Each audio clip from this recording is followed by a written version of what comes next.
Bueno, muy buenos días a todos. Muchísimas gracias por acompañarnos. Bienvenidos, como saben, a estas jornadas de oportunidades de empleo en los sectores de la economía canaria, que organiza, como saben, la Confederación Canaria de Empresarios con la financiación de la Consejería. La Confederación Canaria de Empresarios con la financiación de la Consejería de Turismo y Empleo del Gobierno de Canarias. Gracias por estar aquí, por llenar, desde luego, esta sala. Esta mañana vamos, desde luego, a aprender muchísimo. El objetivo de esta jornada, como saben, es informar precisamente a las personas que buscan empleo sobre las oportunidades que existen en el mercado laboral de nuestras islas y en los diferentes sectores de actividad.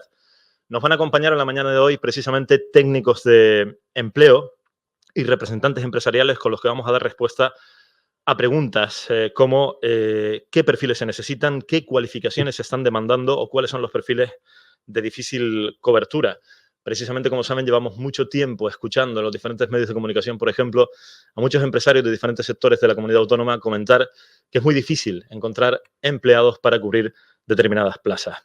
Como es habitual en esta jornada, ustedes van a poder plantear sus preguntas. Generalmente lo hacemos con unos tarjetones. Hoy, directamente al momento en el que comencemos la mesa redonda, cualquiera de las azafatas que se encuentran en la sala les van a acercar un micrófono para que puedan plantear cualquier duda que les surja. Reiteramos, en la última mesa de debate en la que van a intervenir tres invitados. La persona encargada precisamente de inaugurar esta jornada en el día de hoy y va a ampliarles toda la información que yo les he resumido es Eleonor Pérez, técnica del Servicio Integral de Empleo de la Confederación Canaria de Empresarios. Yo les pido un aplauso, por favor, para ella.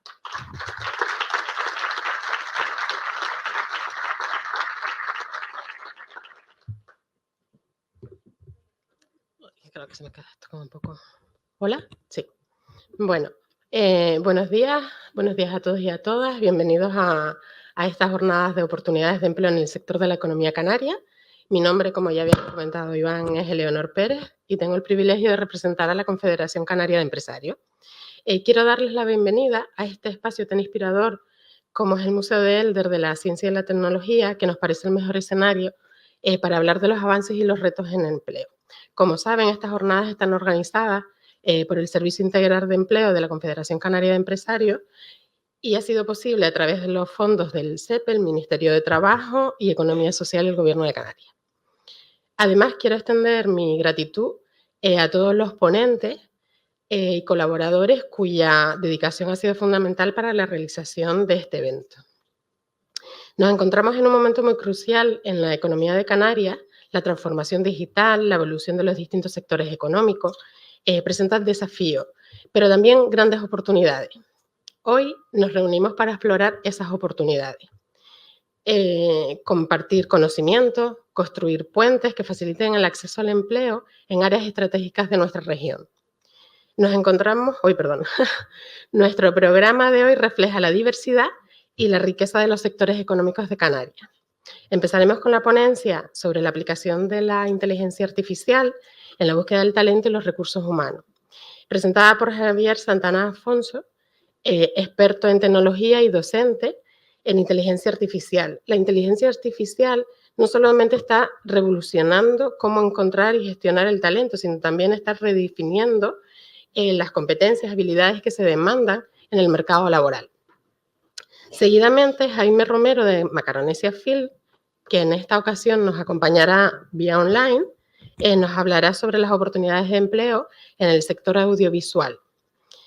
Una industria que está experimentando un notable crecimiento y ofrece múltiples salidas profesionales. Este sector no solamente es un motor económico, sino también una ventana cultural que proyecta la identidad canaria en el mundo. Después de una pausa para el café, tendremos una mesa redonda sobre oportunidades y requerimientos en el contexto de la economía canaria actual. En esta mesa escucharemos a los representantes de diferentes sectores claves en nuestro entorno. Elba Bueno, gerente del clúster marítimo de Canarias y Fedesport, nos hablará sobre las oportunidades en el sector portuario. Este sector es vital para nuestra economía, dado el carácter insular que tiene Canarias y su posición estratégica dentro del comercio internacional. En segundo lugar, participará Armitze Pérez, responsable de formación de la Fundación Laboral de la Construcción, expondrá las oportunidades del sector, justamente de la construcción, y que es un sector que no solamente genera infraestructuras esenciales, sino también ofrece un empleo estable y oportunidades de desarrollo profesional. Y por último, contaremos con Víctor Rubio, director de comunidades de comunicación, o bien Carmen Vega en el caso de que no pueda llegar a tiempo, pero bueno, hay una representante muy importante y con amplia experiencia. Discutirá las oportunidades en el sector del metal. Este sector, a menudo infravalorado o subestimado, es crucial para muchas otras industrias y tiene un gran potencial de innovación y crecimiento. Además, esta jornada no estaría completa sin la participación activa de todos y todas ustedes. Les animo a compartir sus ideas, preguntas, experiencias durante todo el espacio participativo y el debate. Es en estos intercambios donde realmente surgen las mejores ideas y soluciones innovadoras. Quiero también aprovechar esta oportunidad para destacar el trabajo del Servicio Integral de Empleo de la Confederación Canaria de Empresarios y en particular del área de orientación laboral, a la cual tengo el honor de pertenecer. Nuestro equipo se dedica a proporcionar apoyos y recursos para todas aquellas personas desempleadas u ocupadas, demandantes de empleo y que puedan desarrollar sus habilidades, acceder a las oportunidades laborales y alcanzar sus objetivos profesionales. Estamos aquí para ayudarles a navegar por el complejo panorama laboral y aprovechar al máximo las oportunidades disponibles. Permítanme también destacar la importancia de la colaboración. La colaboración entre empresas, instituciones, profesionales es fundamental para aprovechar al máximo las oportunidades que nos presentan, y desde la Confederación Canaria de Empresarios estamos comprometidos a trabajar conjuntamente con todos los actores que fomentan el crecimiento económico y la creación de empleo en nuestra región. Una vez más, les doy la bienvenida, les agradezco su presencia. Estoy segura de que hoy será una jornada muy fructífera y enriquecedora para todos y todas. Espero que aprovechen al máximo las ponencias y los debates y que de aquí surjan pues, nuevas ideas, proyectos y que impulsen el desarrollo económico de Canarias. Muchas gracias.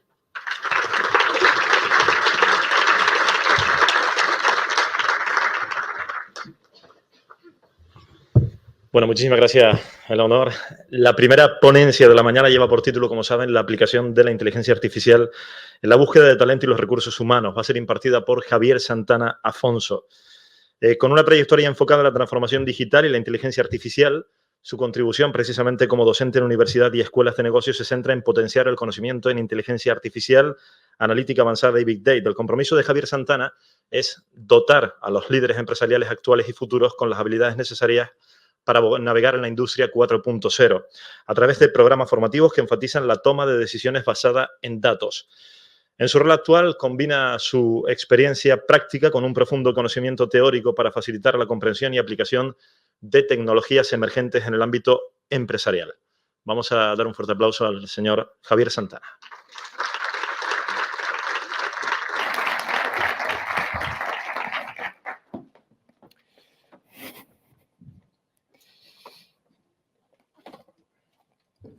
Buenos días.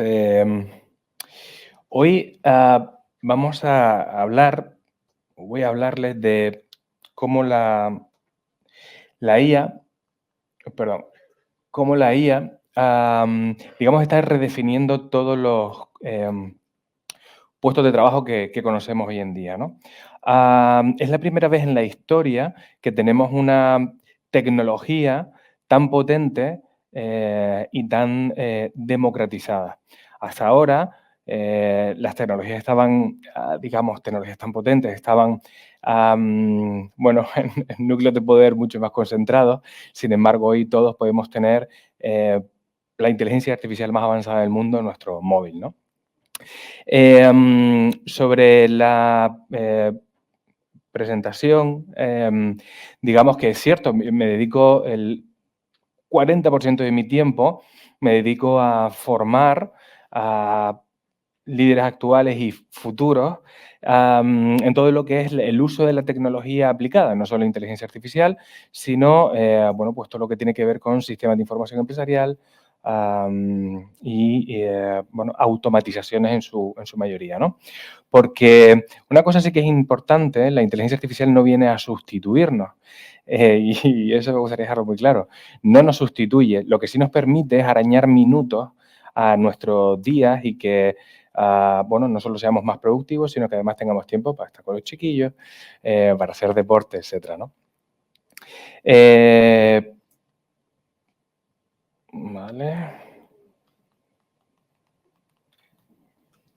El que se dedica a la tecnología, ¿eh? Bueno, lo que veremos hoy básicamente es qué es una IA, porque se habla mucho de qué es una IA, pero qué es una IA, cómo funciona en nuestro día a día, no a nivel teórico, sino cómo podemos aplicar la inteligencia artificial, el impacto de la IA y la automatización en el empleo, aplicaciones de la IA en recursos humanos y algo que realmente sí que es lo que más me gusta posiblemente, que son los nuevos perfiles emergentes en IA y en robótica. Y cuando hablo de emergentes es que ya son necesarios. Yo los necesito. O sea, yo ya los estoy contratando. No en la cantidad que me gustaría, pero sí los estoy contratando. Y me está resultando bastante complicado poder encontrarlos. Pero no porque en Canarias no existan, es que no existen. ¿Vale? Entonces, es algo que tenemos que crear y formarnos y adaptarnos, ¿no? Y luego, sí que es verdad que todavía lo que pase mañana con la inteligencia artificial no lo sabemos. Ya han visto que esto es una carrera. Todos los días aparecen IAs nuevas. No solo existen Gemini, GPT, Claude y demás, sino que todos los días aparecen nuevos modelos basados en esas tecnologías, pero totalmente aplicados a una tarea en concreto, ¿no? Entonces, esos perfiles del futuro, que no es tan futuro porque esto va a pasar mañana, es importante que se vayan formando desde ya, ¿no? Entonces, bueno, la verdad que la descripción que hizo Iván, parece que estaba escrita por mi abuela, pero bueno, en principio, básicamente a lo que me dedico es 70% del tiempo implantar inteligencia artificial, 30% a formar. Formar a personas que luego van a implantar la inteligencia artificial o no. Muchas veces es formar a las personas que la van a usar dentro de la propia empresa. Trabajo para Cognitia. Cognitia es una empresa de tecnología y nos dedicamos a implantar, pero sobre todo por ahora a evangelizar, ¿no? Es decir, todo el mundo cree que es IA lo que viene a solucionar los problemas que podemos tener las empresas y no siempre es así, ¿no? Para empezar hay una cosa fundamental y es que la IA se nutre de datos. Si no hay buenos datos, no hay buenos resultados, con lo cual lo primero que solemos hacer es entender cómo esos datos ayudan a tener una mejor visión de la IA y sobre todo un mejor uso futuro. Un mejor uso, y hablaremos de ética y responsabilidad también, porque sin eso, bueno, la IA puede ser bastante peligrosa, ¿no? ¿Se ayudan las inteligencias artificiales en el día a día de las empresas? A mí siempre me gusta decir que es obvio, o sea, es obvio. Yo lo uso, no puedo decir para todo. Yo soy de esos que en 2021 empecé a usar GPT para pedirle recetas. En plan, tengo un tomate, pollo y tal en la nevera. ¿Qué puedo hacer? Por favor, no lo hagan. Hay miles de millones de euros en I+D para que lo usemos para hacer recetas, ¿no? Pero bueno, yo empecé así y la empecé usando así. Y bueno, me pareció que tenía muchísimas aplicaciones empresariales porque de toda la vida he estado muy cerca de los procesos empresariales, ¿no? Entonces, desde mi punto de vista, es totalmente obvio, ¿no? Pero ¿qué es una inteligencia artificial? Al final, una inteligencia artificial, podemos decir que es un algoritmo que nosotros entrenamos dicho de otra forma, es un programa informático que nosotros podemos entrenar para que haga tareas que requieren de inteligencia humana. Y esto lo voy a entrecomillar porque la IA no viene a sustituir la inteligencia humana, viene a nutrirla, viene a hacerla, digamos, más eficiente, más potente. Yo les digo, lo uso todos los días. Antes que GPT tenía un límite de uso, o sea, tenía un límite de consultas al día, todos los días superaba el límite, bueno, todos los días llegaba al límite y tenía que esperar 3 horas, ¿no? Porque lo empecé a integrar en absolutamente todos los procesos de mi empresa y les cuento uno muy chorra. La agenda, la gestión de reuniones. Armiche, mañana puedes a las 12, ¿no? Es que a las 11:30 tengo una reunión. Vale, pues a las 12:30, no, es que a las 12:30 luego tengo no sé qué, 5 emails, un montón de tiempo y no habíamos llegado a ningún acuerdo, ¿no? Entonces yo a eso ya lo tengo automatizado. O sea, alguien me pide una reunión y la IA responde por mí, le da una fecha, la fecha más próxima a la petición que me ha hecho y le envía el link. Y a mí me hace un resumen al final del día con las reuniones que tengo. Ya está. O sea, es una chorrada, es un caso de uso muy, muy chorra, pero que a mí me ha dado la vida. Con lo cual, son tareas que requieren digamos, vamos a llamarlo inteligencia humana y que viene a sustituirla, ¿no? Pero en este caso, ¿la IA es nueva? O sea, ¿es de 2021? No. La IA, ya se empieza a investigar con la IA 40 años antes de que exista Internet. En el esfuerzo bélico de la Segunda Guerra Mundial, bueno, se desarrolla el primer, digamos, gran motor de inteligencia artificial para descifrar, bueno, las comunicaciones del ejército nazi, ¿no? Los ingleses dijeron, wow, ¿qué tenemos aquí? ¿Qué capacidad computacional más increíble, ¿no? Y, por supuesto, como casi todo, se queda en el ámbito, digamos, militar y realmente no llega hasta nuestros días, no porque no existiera la tecnología y estuviera totalmente desarrollada, sino porque, digamos, la capacidad computacional todavía no era posible, pero sobre todo lo que no teníamos era la capacidad de almacenaje de todos esos datos. Hoy la tenemos y con todos esos datos entrenamos la inteligencia artificial para que nos dé mejores resultados, ¿no? Digamos que tenemos algunos hitos que sí que, para los que ya tenemos una edad, nos suena, pero Garry Kasparov, el que era el número 1 del mundo en ajedrez, fue derrotado por un ordenador, en aquel momento Deep Blue, que era el ordenador más inteligente del mundo. Realmente no quedaron en tablas, después de horas. Hoy tardaría minutos en perder. Y eso dándole el tiempo humano en el que cada uno tiene un turno, ¿no? La IA ya hoy no tiene rival para eso. Y digamos que en 2020, ya llegamos muy, muy cerquita de donde estamos hoy, en 2020, OpenAI, que es la empresa propietaria de GPT, que a su vez está participada en un 49% por Microsoft, saca a la luz el modelo GPT-3.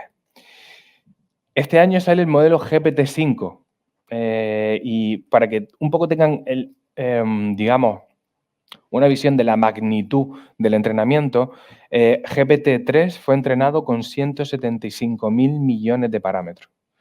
O sea, no sé ni ponerle los ceros. Son muchísimos. GPT-4 tiene un orden de magnitud y GPT-5 1 millón más.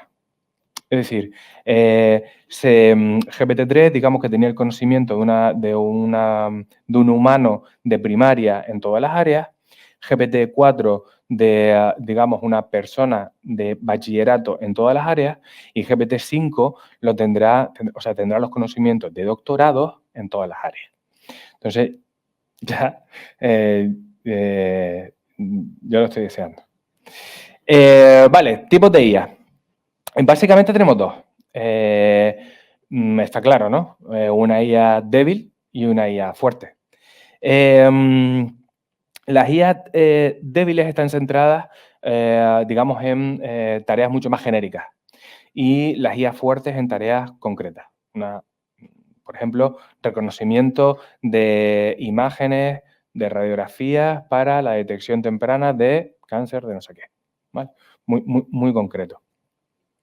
La inteligencia artificial débil, todas las conocemos. Siri, las recomendaciones de Netflix. Bueno, yo lo del algoritmo de Netflix no lo tengo tan claro, porque si ves algo, todo lo que te aparece es sobre eso. Mi madre dice que ha visto solo una serie turca y yo sé que no. Tenemos ya sistemas de diagnóstico médico, ya esto se hace y además en Estados Unidos durante el COVID fue, digamos, uno de los sectores económicos que más creció y fue la telemedicina movida por IA para, digamos, entender mejor diagnósticos y dar mejores resultados, ¿no?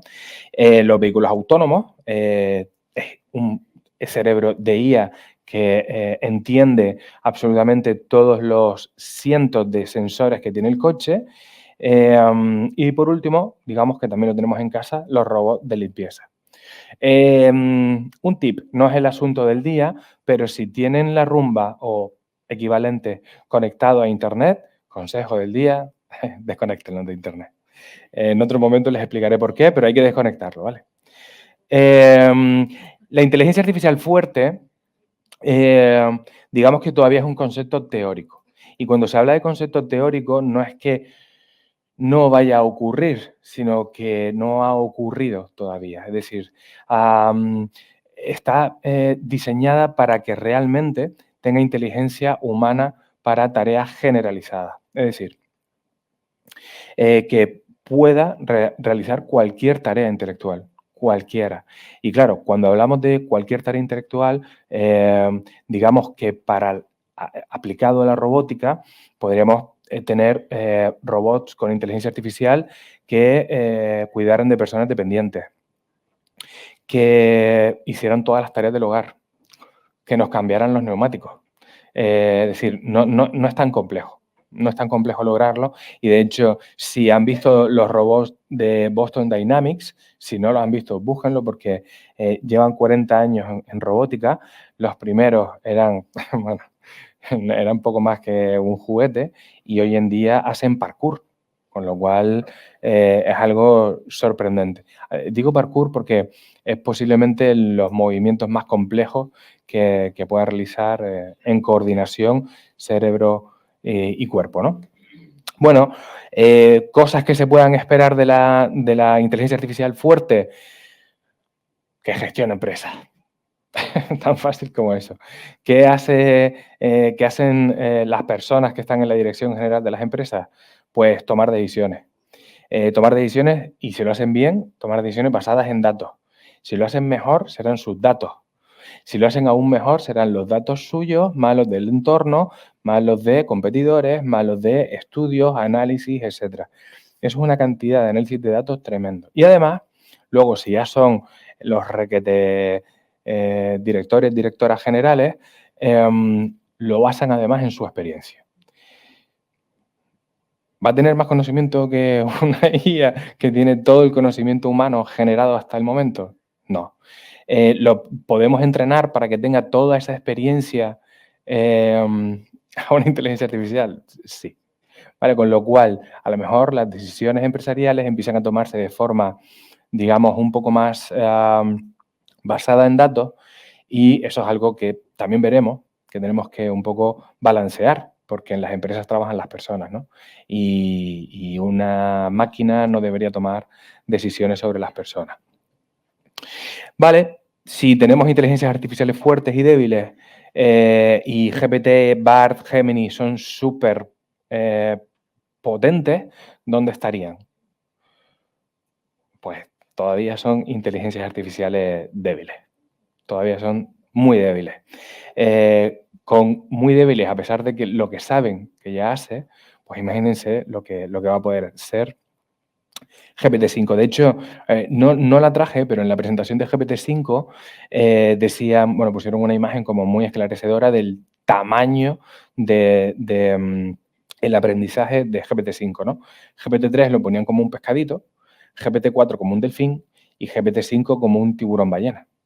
O sea, bueno, más claro. Bueno, aplicaciones. Lo que yo más hago en mi día a día, tanto en mi empresa como para mis clientes, es la automatización de procesos. Procesos como el que les contaba, el de la gestión de reuniones. Imagínense que podemos tardar en ese proceso 2 minutos al día. Bueno, 2 minutos parecen poco. Calcúlenlo al año. es un montón de tiempo. No solo tiempo, es esfuerzo que no aporta valor, sobre todo es una tarea que no aporta valor. Y la automatización de procesos viene precisamente a eso, a todo lo que es aburrido, no aporta valor o no es creativo, que lo haga una máquina. ¿Para qué tengo que estar haciendo yo? Si es que no tiene sentido. O picar datos en un montón de sitios distintos. No tiene, no aporta valor al producto, al producto o servicio que venden nuestras empresas, ¿no? Ejemplos, desde esta gestión tan tonta de correos electrónicos hasta por ejemplo, la gestión de citas en un hospital. La gestión de citas por historia clínica, etcétera, es bastante complejo. Pero bueno, la última vez que participé en uno eran 16 personas las que tomaban las citas todos los días, todos los cambios, todas las cancelaciones, todas las reagendas. Eso lo hace una máquina ahora, ¿no? Y esas 16 personas han pasado a hacer otras labores. Otras labores que además, y a mí esto me encanta porque digamos, y es algo de lo que venimos a hablar hoy, ¿no? De la recualificación. Esas personas actuaron como lo que llamamos key users, ¿no? Usuarios clave, que se empezaron a formar en los procesos, entendieron cómo funciona la automatización y ahora están yendo por todos los departamentos de la empresa, que son casi 700 personas, en grupos de trabajo, ayudando a sus compañeros a detectar cuáles son las posibles automatizaciones y cómo implementarlas. Es decir, han variado totalmente su labor, totalmente, de hacer una labor que la podía hacer una máquina de forma literal, a aplicar conocimiento y a aplicar, digamos, otro tipo de, digamos, inteligencia a los procesos de su empresa, con lo cual han cambiado incluso su categoría laboral y salarial. Por supuesto, una IA hace análisis de datos. Yo tuve un año estudiando Power BI para hacer analítica de datos, me fui a Madrid a examinarme, un año después lo hace una IA pidiéndoselo incluso desde el móvil ya, ¿no? O sea, que, en fin, bueno. Sí que es verdad que lo que hace muy bien son los análisis predictivos, es decir, el Business Intelligence analiza el pasado, o sea, qué ocurrió, cómo llegamos hasta aquí, etcétera, con los datos que tenemos, pero lo que realmente es potente es qué pasará, ¿no? O en qué grado voy a perder clientes en el próximo trimestre, o cuáles son los ingresos esperados del próximo trimestre, o los costes, o algo tan sencillo como las fluctuaciones de precios. Todo eso podemos predecirlo ya con un grado alto, o en este caso, vamos, lo voy a poner al revés, un grado bajo de incertidumbre. En la vida cotidiana, aparte de las recetas, no se los recomiendo, pero aparte de las recetas, bueno, no se los recomiendo y sobre todo por una cuestión incluso medioambiental. Y esto a mí me explotó la cabeza hace un mes que estuve en un foro sobre, digamos, el uso masivo de la IA. Ya se calcula que por cada 100 prompts, por cada 100 consultas que le hacemos a la IA, se consume 1 litro de agua. Ojo, ojo, para estar nosotros pidiéndoles recetas, ¿no? Sobre todo porque es básicamente en cuanto al consumo de todos esos servidores, donde está toda esa información, esa capacidad de cómputo necesaria para poder darnos una respuesta, para poder poner emoticonos en una publicación, ¿no? Pues todo eso consume muchísimos recursos, así que úsenla con criterio, ¿no? En la vida cotidiana tenemos Siri. Bueno, Apple lanzó a Apple Intelligence hace cosa de mes y medio. Nosotros en Europa no lo vamos a ver hasta dentro de un año, por lo menos, porque las IAs normalmente no cumplen las regulaciones de privacidad, ¿verdad? Las tenemos en Europa cuando ya han pasado todos los filtros. En este caso, con Apple Intelligence, no. Y a mi pesar, porque yo soy usuario de Apple, Siri iba a venir con GPT. De tal manera que le íbamos a pedir todo a Siri por voz, desde el coche. Iba a ser maravilloso hasta que, bueno, un año. Los sistemas de recomendación, como vimos antes, Netflix y demás, pero no solo los sistemas de recomendación, sino los sistemas de compra, Amazon. El sistema de, digamos, recomendación de compras, o recomendación de productos de Amazon, ya genera el 30% de los ingresos totales de la compañía. Es decir, una máquina que te dice qué te gustaría comprar, ¿no? el 30% de los ingresos de una compañía que factura miles de millones de dólares, con lo cual parece interesante por lo menos explorarlo, ¿no? En el empleo, digamos que, o en la transformación de ese mercado laboral, no podemos negar que hay aspectos negativos y eso, cuanto antes lo sepamos, mejor, porque podremos ponerle remedio, ¿no? El impacto positivo es que se crean nuevos roles, todos los días se crean nuevos roles y de hecho hay uno que a mí me encanta y que a mí me costó precisamente encontrar, que son lingüistas computacionales. Al principio tuve que preguntar qué era y tal, cuando me dijo la persona, por cierto, una chica jovencísima, 22 años, lingüista computacional, yo flipé con lo que hace. Y digamos que eso es el top en el entrenamiento de modelos de inteligencia artificial, pero en ese, digamos, abanico de nuevos empleos hay muchísimos roles, muchísimos, de todos, digamos, de todas las categorías prácticamente. El impacto positivo a su vez también es que hay mayor demanda de habilidades digitales. La madurez digital de la población está creciendo a un ritmo importantísimo. Hay muchísimos estudios ya y es que la gráfica va hacia arriba, básicamente porque no nos queda otra. Han intentado arreglar un papel con la administración. O sea, o aprendes a hacerlo o a insultar. No hay alternativa. Y luego sí es verdad que tiene un impacto negativo, que es, desde mi punto de vista, la necesidad de reciclaje profesional. Antes lo hablábamos, ¿verdad? Yo me he pasado la vida estudiando.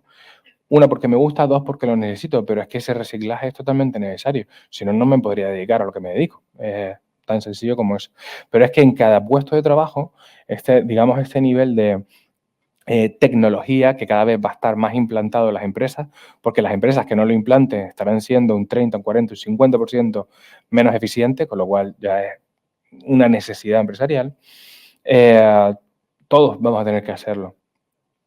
Y otro impacto negativo es la obsolescencia o incluso la desaparición de trabajos rutinarios y manuales. Más que trabajos, digamos tareas, ¿vale? Porque los trabajos no hay visos de que desaparezcan. De hecho, la IA no puede sustituir personas. Literalmente todavía no puede, con lo cual es mejor formarse, porque el otro día hablaba con un amigo y le decía, no te preocupes, si es que una IA no te va a quitar el trabajo, te va a quitar el trabajo una persona que sepa usar la IA. No es más que eso, ¿no? Lo que les decía antes, la reducción de tareas repetitivas, para mí es una de las cosas más importantes a la hora de gestionar una implantación de inteligencia artificial. Y he utilizado la palabra emergencia porque es que de verdad que hay una emergencia de nuevos roles. No existen. No son los que, lo que les decía, no es que no existan en Canarias, es que no existen en España prácticamente. La mayoría, yo tengo mi empresa es pequeña, somos 5, bueno, sí, 6 conmigo. 4 de esas personas no viven en Canarias, trabajan en remoto, se puede, la tecnología lo permite, pero es porque aquí lo intenté y no es posible. Entonces, ahora lo que estoy haciendo es asumir personas en práctica y formarlas yo aquí. Formarlas es lo que necesito. Gracias. Voy a otra pastilla. Vale, nuevos roles. Desarrolladores de algoritmos. Suenan complicadísimos, pero realmente no es tan complejo. Desarrolladores de algoritmos, especialistas en ciberseguridad, lingüistas computacionales, eso sí es difícil, y entrenadores de algoritmos. Bueno, entrenadores de inteligencia artificial. Existen y bueno, no es más que enseñarle a una IA cómo tiene que responder ante ciertos estímulos, ¿no? Sobre la aplicación en recursos humanos, lo podemos tener en la selección automática de candidatos y candidatas. Hay que tener muchísimo cuidado porque la IA comete errores y tiene sesgos. Está entrenada con los datos humanos, los datos creados por el hombre blanco heterosexual. No le voy a contar todos los sesgos que tiene, pero hay que tener muchísimo cuidado, ¿vale? Sesgos, por ejemplo, como que un currículum sea descartado por el apellido de la persona, que sea descartado por el lugar en el que vive, que sea descartado por sexo, ¿vale? Porque si, por ejemplo, un trabajo como muy masculinizado, si hay una candidata, la IA puede entender que no cumple, simplemente porque en su mayoría, al final son datos. Si el 90% son hombres, pues esta chica no va a encajar, ¿no? Con lo cual hay que tener muchísimo cuidado con la automatización, pero se hace. De hecho, InfoJob ya lo tiene. InfoJob tiene una IA que descarta, ¿no? Las entrevistas automatizadas, esto ya sí me gusta un poco más, porque al final, en procesos selectivos muy largos o muy grandes, o empresas que hacen muchísimos, hay secos también de las personas que seleccionan, con lo cual podemos hacer a través de una IA una evaluación objetiva y sobre todo estandarizada. Esto es lo que necesito, lo tiene sí, no lo tiene, pues no, ¿verdad? La evaluación de habilidades y competencias lo hace fantástico la IA, lo hace espectacular. Los sistemas de evaluación de competencias o digamos incluso la búsqueda de talento o la evaluación del desempeño lo hace súper bien. Si nosotros lo conectamos con nuestro sistema de información empresarial, lo hace prácticamente solo. Y no solo es inteligencia artificial lo que está despegando. O sea, la inteligencia artificial es el cerebro del robot, pero los robots ya están avanzadísimos. Con lo cual hay roles emergentes, digamos, en robótica e inteligencia artificial, que son ingenieros de inteligencia artificial, científicos de datos, lingüistas computacionales. Lo he puesto un montón porque es que me encanta. Y como no lo había escuchado antes, pues me encanta. Expertos en ética. ¿Conocen esa frase de no money, no party? Pues sin ética no hay IA. ¿Vale? Sin ética y responsabilidad no hay IA. Y hay un debate enorme entre de quién es la responsabilidad de una respuesta que nos da la IA, de la persona que la crea, de la persona que la entrena, de la persona que la usa. No está claro, yo se los dejo para que lo piensen, pero no está nada claro. Responsables de proyectos tecnológicos, ya esto existen, pero son perfiles interdisciplinarios que necesitamos. Perfiles en formación y educación. Uno de los empleos del futuro es docente de IA, docente de automatizaciones, ¿verdad? Y se necesitan formadores en inteligencia artificial y también formadores en habilidades digitales. No todo va a ser la IA, aunque la IA también puede ser formador, pero bueno, eso sería rizar el rizo, ¿no? Formación y competencias necesarias. Hay competencias técnicas que son innegables, sobre todo el conocimiento de lo que se llaman modelos de lenguaje amplio. GPT es un modelo de lenguaje amplio, ¿no? Entonces hay que entender cómo funciona por detrás. Las competencias blandas, que esas ya son un poquito más transversales a prácticamente cualquier empleo. El fundamental es la resolución de problemas complejos y el pensamiento crítico, ¿no? Y el pensamiento crítico que es súper necesario para utilizar la IA, porque la IA nos miente. Con lo cual, saber entender que puede estar colándonos, pues es importante. Y bueno, el 50% para 2025, el 50% de las personas tendrán que hacer una recualificación de sus habilidades digitales, ¿no? El 50%. O sea, la mitad de la población. Ojo, ¿eh? Ojo que hay muchísimo, ¿no? Perfiles de empleo, ingenieros y científicos de datos, expertos en ética, lo voy a decir muchísimo, expertos en ética, es necesario, no saben las de barbaridades que se hacen con la IA, consultores de transformación digital, desarrolladores de algoritmos y aprendizaje automático, especialistas en ciberseguridad, porque la IA también tiene brechas de seguridad muchísimas, ingenieros de robótica. Vale, pero ¿y dónde lo puedo aprender? Porque todo esto está muy bien. Hay muchísimos empleos a demandar en el presente, pero ¿dónde lo puedo aprender? Bueno, pues estamos en la era de la formación en línea, de la formación en línea gratuita. Y les he traído, si se les pasan la presentación, pues ya lo tienen, si no, a sacarles fotos, porque les he traído muchísimos recursos en línea donde pueden aprender un montón de cosas, ¿no? Esta es una, esta es otra, y ya está. Se las dejo para que puedan... Bueno, pues nada, muchas gracias.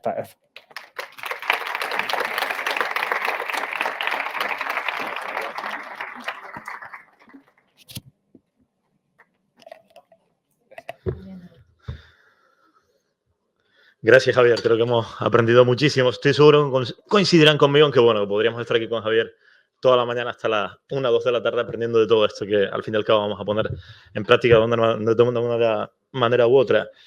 De hecho, bueno, yo recientemente que presentaba un evento en otro lugar, me decía el organizador de ese evento que había preparado el guión precisamente con inteligencia artificial.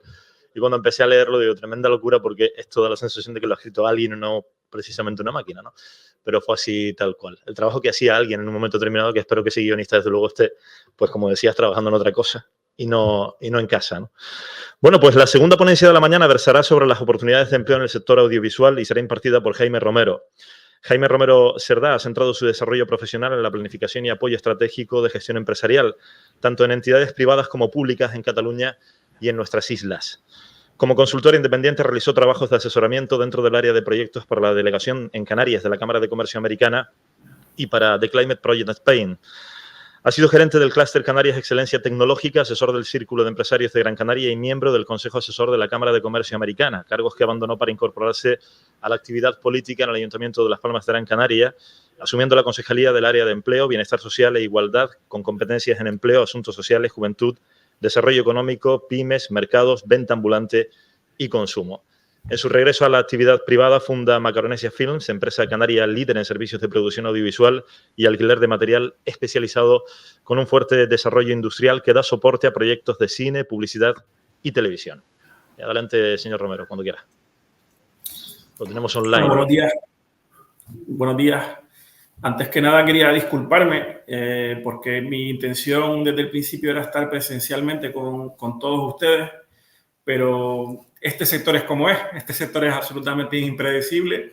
Al final, cuando estás en producción, vas y tienes que ir reaccionando a las necesidades de cada proyecto, y al final, en este caso, he tenido que partir y salir incluso de la isla de Gran Canaria e irme a Tenerife, donde estamos participando actualmente en 2 películas, y estos proyectos me requirieron y no he podido estar presencialmente. Entonces quería primero disculparme a la organización y disculparme delante de todos ustedes, y también que entiendan que aquellos que quieren dedicarse a este sector, que sepan que organizarse en esta actividad siempre es un poquito más complicado que en el resto, ¿no?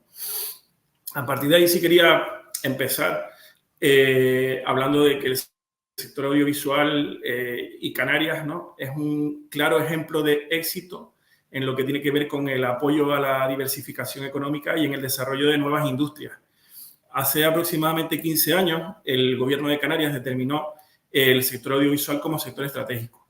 A partir de ahí, la modificación también del sistema de ayudas públicas, que pasó de un modelo de ayuda directa a un modelo vía incentivo fiscal, acompañado por nuestro régimen económico y fiscal diferenciado, nuestro REF, que para los que no lo sepan es la piedra angular de la herramienta que nos permite o busca igualarnos y ayudarnos a ser competitivos con el resto de la península y el resto del mundo, propicia que en Canarias, sobre los incentivos fiscales que se establecen a nivel nacional, haya un diferencial de 20 puntos. De manera que donde antes un sector no veía ningún interés o muy poco interés en Canarias por las dificultades que tenía el territorio, de repente todos los ojos se ponen o empiezan a mirar a Canarias como objetivo o como punto de desarrollo de sus proyectos, porque aquí pueden conseguir una mayor financiación que en el resto de territorios, ¿no? ¿Eso qué provoca? Provoca que pasemos del todo a la nada en muy poco tiempo. Aquí pasamos de rodar muy poquito, rodar muy poquitas cosas, sobre todo publicidad o proyectos vinculados al photoshooting, a de repente que a Canarias empiecen a rodar, a venir proyectos como Furia de Titanes, Ira de Titanes, Fast and Furious, y a partir de ahí pues empezamos en un proceso de constante, ¿no?, de crecimiento de actividad, donde pasamos del todo a la nada, como bien comentaba. ¿Eso qué produjo también? Produjo un momento en el que había mucho interés por rodar en Canarias, pero no había ni infraestructura, ni medios técnicos, ni capacidad local para dar un servicio o ayudar en este tipo de proyectos. Con lo cual, esa génesis de la actividad nos lleva a un momento también de una gran oportunidad para el sector, tanto para la formación, tanto para el empleo, como para la actividad empresarial, porque al final estamos hablando de una oportunidad, de un nicho, de un hueco en el que hace falta organizarse, formarse y dar pues una alternativa, un servicio a todas estas producciones. A partir de ahí, ¿qué es lo que hemos vivido en estos últimos 15 años? Hemos vivido pues una carrera en la búsqueda de esa construcción sectorial, de esa construcción industrial y de la generación de las herramientas que hacen falta para que esta industria cada vez más se consolide en el archipiélago. Partiendo de un principio en el que cualquier producción que quisiera venir a rodar a Canarias generalmente se veía obligado o casi obligado a traerse el 100% de su infraestructura, porque aquí no había quien tuviera cámaras de cine, no había quien tuviera iluminación de cine, no había quien tuviera camiones especializados, ni ningún tipo de material para ello. Y lo mismo sucedía a nivel técnico, es decir, había muy poco técnico con experiencia, conocimiento, capacidad de participar en un rodaje como los que les estoy comentando que venían, ¿no? Entonces, en este proceso, en estos años, en la medida en la que empieza a venir un rodaje, otro rodaje, empiezan de manera aislada, pero luego poco a poco empiezan a acelerarse los procesos a la par que se iba mejorando el marco legislativo para propiciar un mejor incentivo fiscal. Al final hemos llegado a un punto en el que al fin Canarias tiene un modelo con rodajes recurrentes, donde no es raro que estemos que aquí se estén rodando en paralelo pues, alrededor de 4 durante todo el tiempo, y eso también provoca, pues por un lado, que las empresas locales tengan una expectativa de negocio que les permite acometer inversiones para dar servicio a esas producciones que vienen y les demandan pues lo que necesitan, y por otro lado que los técnicos canarios pues que empezaron en su momento pues de ayudantes, de asistentes, de meritorios, aunque fueron buscando su hueco, poco a poco hayan ido creciendo en la actividad hasta el punto de que ya no es raro que nos encontremos producciones en las que los jefes de departamento puedan ser técnicos locales, ¿no? O sea, gente canaria que ha crecido con el sector, que ya lleva pues años de experiencia en la actividad y que al final no solo trabaja en producciones locales, en producciones que se desarrollan en Canarias, sino que nos estamos encontrando en un momento en el que el boom de producción a nivel internacional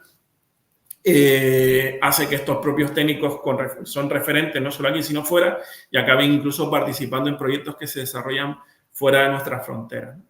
Es importante también matizar que muchas veces la gente, o a mí me sucede, cuando alguien quiere trabajar en el sector audiovisual, viene y dice, oye, me gustaría trabajar en esto, pero claro, yo quiero trabajar en Canarias, siempre en Canarias. Y digo, mira, el sector audiovisual es una industria totalmente móvil. Es una industria que no tiene un punto fijo, no tiene una referencia, un sitio estable donde se desarrolla. Normalmente los proyectos cuentan historias y esas historias son versátiles, amplias. Normalmente puede suceder o arrancar una película en la que empieza a lo mejor en Canarias y luego acaban desplazándose los protagonistas a Madrid o a Latinoamérica o donde sea.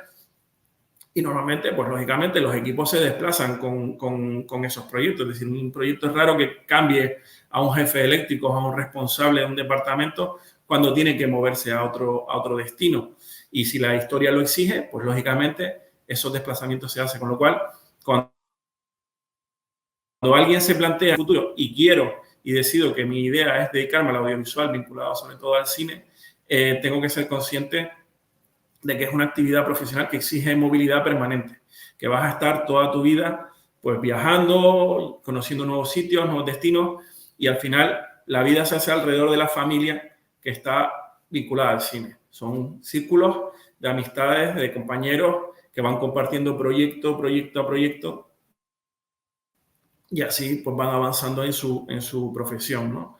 ¿Qué tiene también esta actividad? Pues que al final es una actividad que se mueve por proyectos, es decir, no es una actividad que tenga un desarrollo de estabilidad laboral, sino que al final la estabilidad laboral te la da tus capacidades técnicas, tu buen hacer, tu profesión. Si tú eres un buen técnico, si tú haces bien tu trabajo, lo normal es que los proyectos te vayan llamando y vayas saltando de una película a la otra a lo largo de tu vida profesional.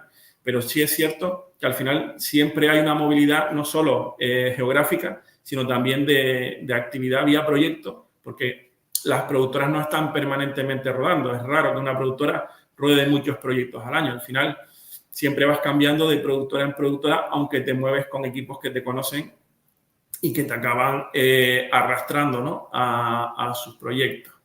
A partir de ahí, ¿cómo, si yo quiero dedicarme a esto y me gusta y sé que quiero hacerlo, puedo entrar en esta actividad?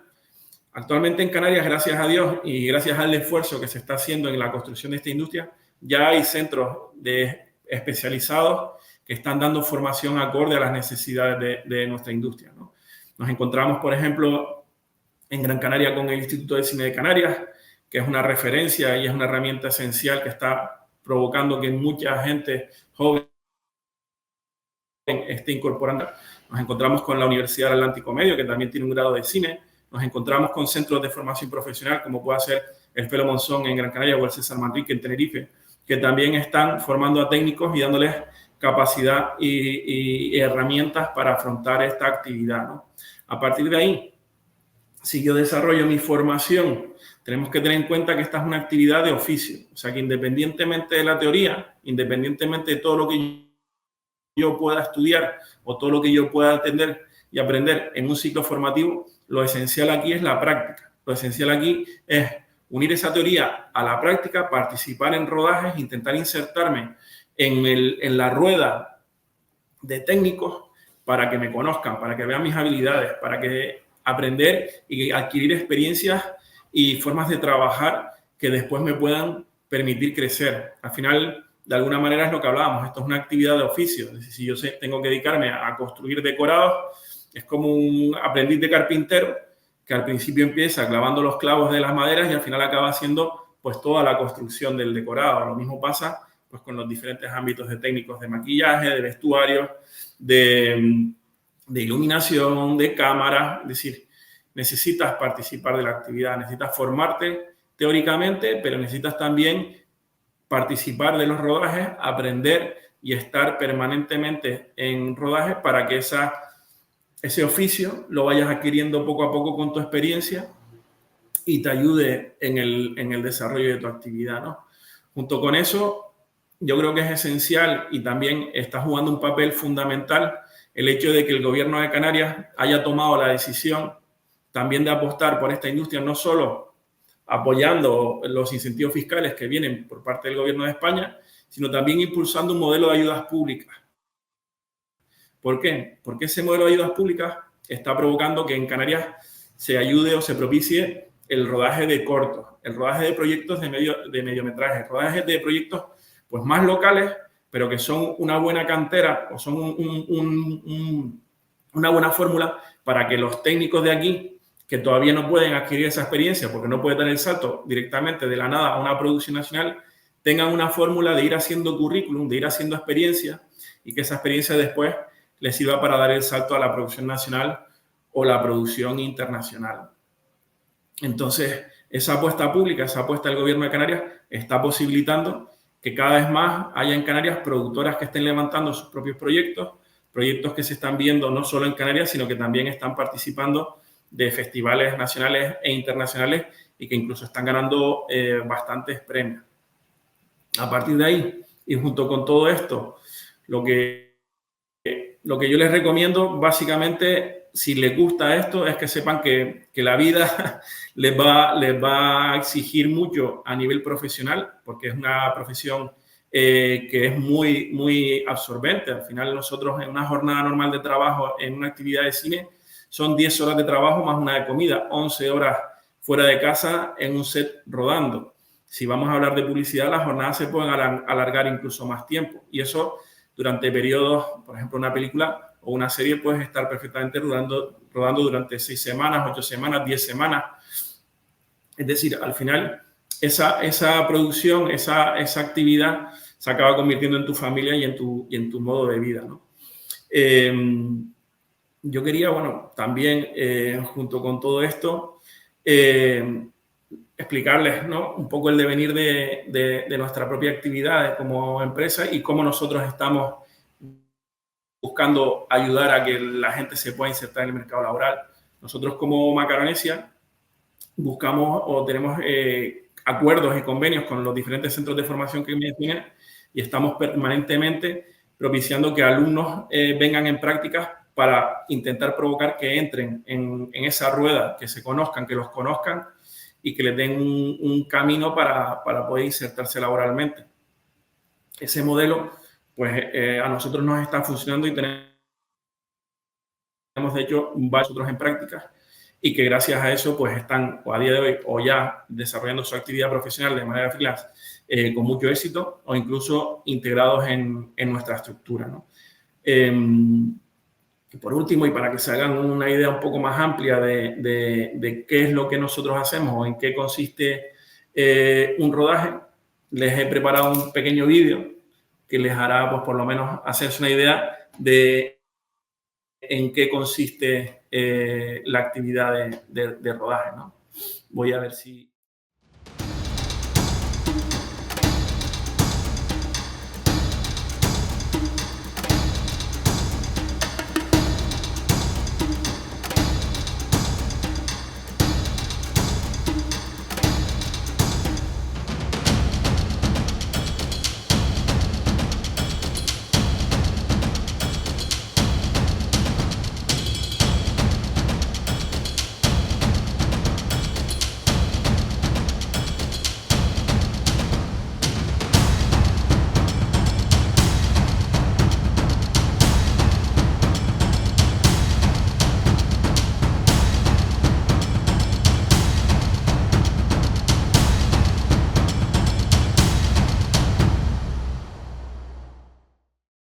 Pues muchísimas gracias por todo. Yo no tengo ya más que añadir y nada, cualquier cosa, desde luego estamos a disposición en lo que podamos ayudar.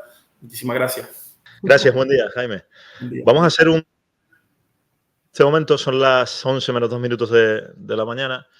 Teníamos 20 minutos, tenemos que reducir a 15 si les vamos a pedir máxima puntualidad para después no retrasar el final del evento. Por lo tanto, a las 14, por favor, nos vemos por aquí. Muchas gracias. Hola, hola, ahora sí, ahora hasta yo me oigo. Bueno, como les comentaba, la actividad portuaria es una actividad que me apasiona, es una actividad que enamora, cuanto más se conoce, pues más gusta, y desgraciadamente en nuestras ciudades muchas veces no somos conscientes de la interactuación tan grande que hay entre el puerto y la ciudad. En el caso de nuestro puerto, es el mayor puerto de Canarias, el mayor puerto del Atlántico Medio, y me gustaría ahora intentar transmitirles parte del amor que me hace sentir este puerto. No hay dos puertos iguales en cuanto a que la actividad que se desarrolla dentro del puerto es la que define la dimensión de ese puerto. Y decirles que la actividad que se desarrolla dentro del puerto la definen las empresas que se instalan en él, porque las autoridades portuarias, como veremos ahora, solo regentan espacios.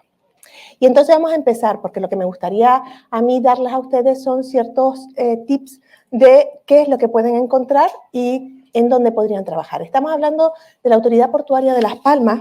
Es una autoridad portuaria dependiente de Puertos del Estado. Hay dos tipos de puertos en Canarias. Están los puertos autonómicos, los gestiona Puertos Canarias, del Gobierno de Canarias, y los puertos del Estado, en donde tenemos el puerto de Santa Cruz de Tenerife y el puerto de Las Palmas de Gran Canaria.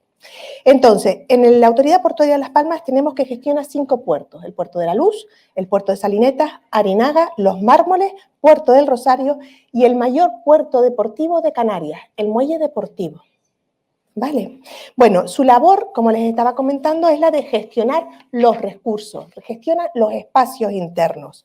Y bueno, tienen que trabajar para que las empresas que están dentro de sus espacios estén amparadas bajo la legalidad y la libre competencia. ¿Y quién puede trabajar dentro de la autoridad portuaria? Pues bueno, la actividad que se desarrolla dentro de la actividad portuaria es muy diversa. Recursos humanos, abogados, empresariales, tenés todo tipo de actividades, desde administración de dominio público, patrimonio inmobiliario, recursos humanos, planificación urbanística, competitividad e innovación, un departamento muy importante para el desarrollo y la modernización de los puertos, gestión de proyectos, obras públicas, contabilidad, seguridad y protección. Todos conocemos los famosos policías portuarios, ¿vale? Pero son todos puestos públicos que salen a concurso. Entonces se deben apuntar en esta web y saber qué plazas van saliendo. Luego tenemos otra actividad, otra administración pública que es Capitanía Marítima. Es un organismo periférico de la Administración del Estado con funciones fundamentales en materia de marina mercante. Se encarga del salvamento y de la seguridad, del control del tráfico y del registro e inspección. Autorizan o prohíben la entrada de barcos en nuestros puertos. Realmente ellos mandan mucho. ¿Pero qué hace falta hacer para trabajar como capitán marítimo en la capitanía? Pues hace falta ser capitán de la marina mercante. Se debe obtener un grado de náutica y transporte marítimo o un título equivalente con un máster. Además, se necesita un título profesional de piloto de primera o segunda clase, experiencia de embarco de 36 meses y superar una prueba de idoneidad. Según vayamos viendo las titulaciones o las posibilidades de trabajar en el puerto, les reseñaré muchísimas veces lo mismo, idioma. Aquí se habla en inglés. Y la última administración pública que tenemos dentro de nuestro puerto, todos la conocen, porque todos compramos en Chain o todos compramos en AliExpress, ¿o no? Y se nos queda en aduana. Y es en esa aduana donde se nos queda, porque el 90% de la mercancía entra por los puertos. Se queda aquí, señores. El despacho de aduanas es el trámite que permite la entrada y salida de mercancías en un territorio durante una operación de transporte marítimo. Y bueno, ¿quiénes son esos agentes que nos retienen la mercancía? Pues bueno, es el responsable de supervisar legalmente las importaciones y exportaciones. Para ejercer este cargo en España es necesario ser residente de un Estado miembro de la Unión Europea y contar con una titulación universitaria en áreas como comercio internacional, vigilancia aduanera, negocios o logística internacional. Se requieren habilidades avanzadas de idiomas, registros como apoderado de un agente de aduanas con experiencia y la conclusión exitosa de un curso de aptitud sobre legislación básica en aduanas y en tributación nacional. Y hasta aquí, servicios públicos. Ahora vamos a empezar en la actividad privada que se desarrolla en nuestro puerto. ¿Quiénes son los provisionistas?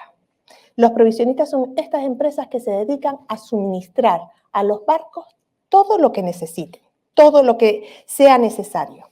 Entonces, un provisionista puede suministrar servicios relacionados con el consumo, con el mantenimiento, con la necesidad del buque, y se hace tanto a pie de buque, si estamos atracados, como a través de gabarra, si tengo que salir cuando están en fondeo frente a la potabilizadora. Eso se llama zona 2, y están ahí porque pagan menos.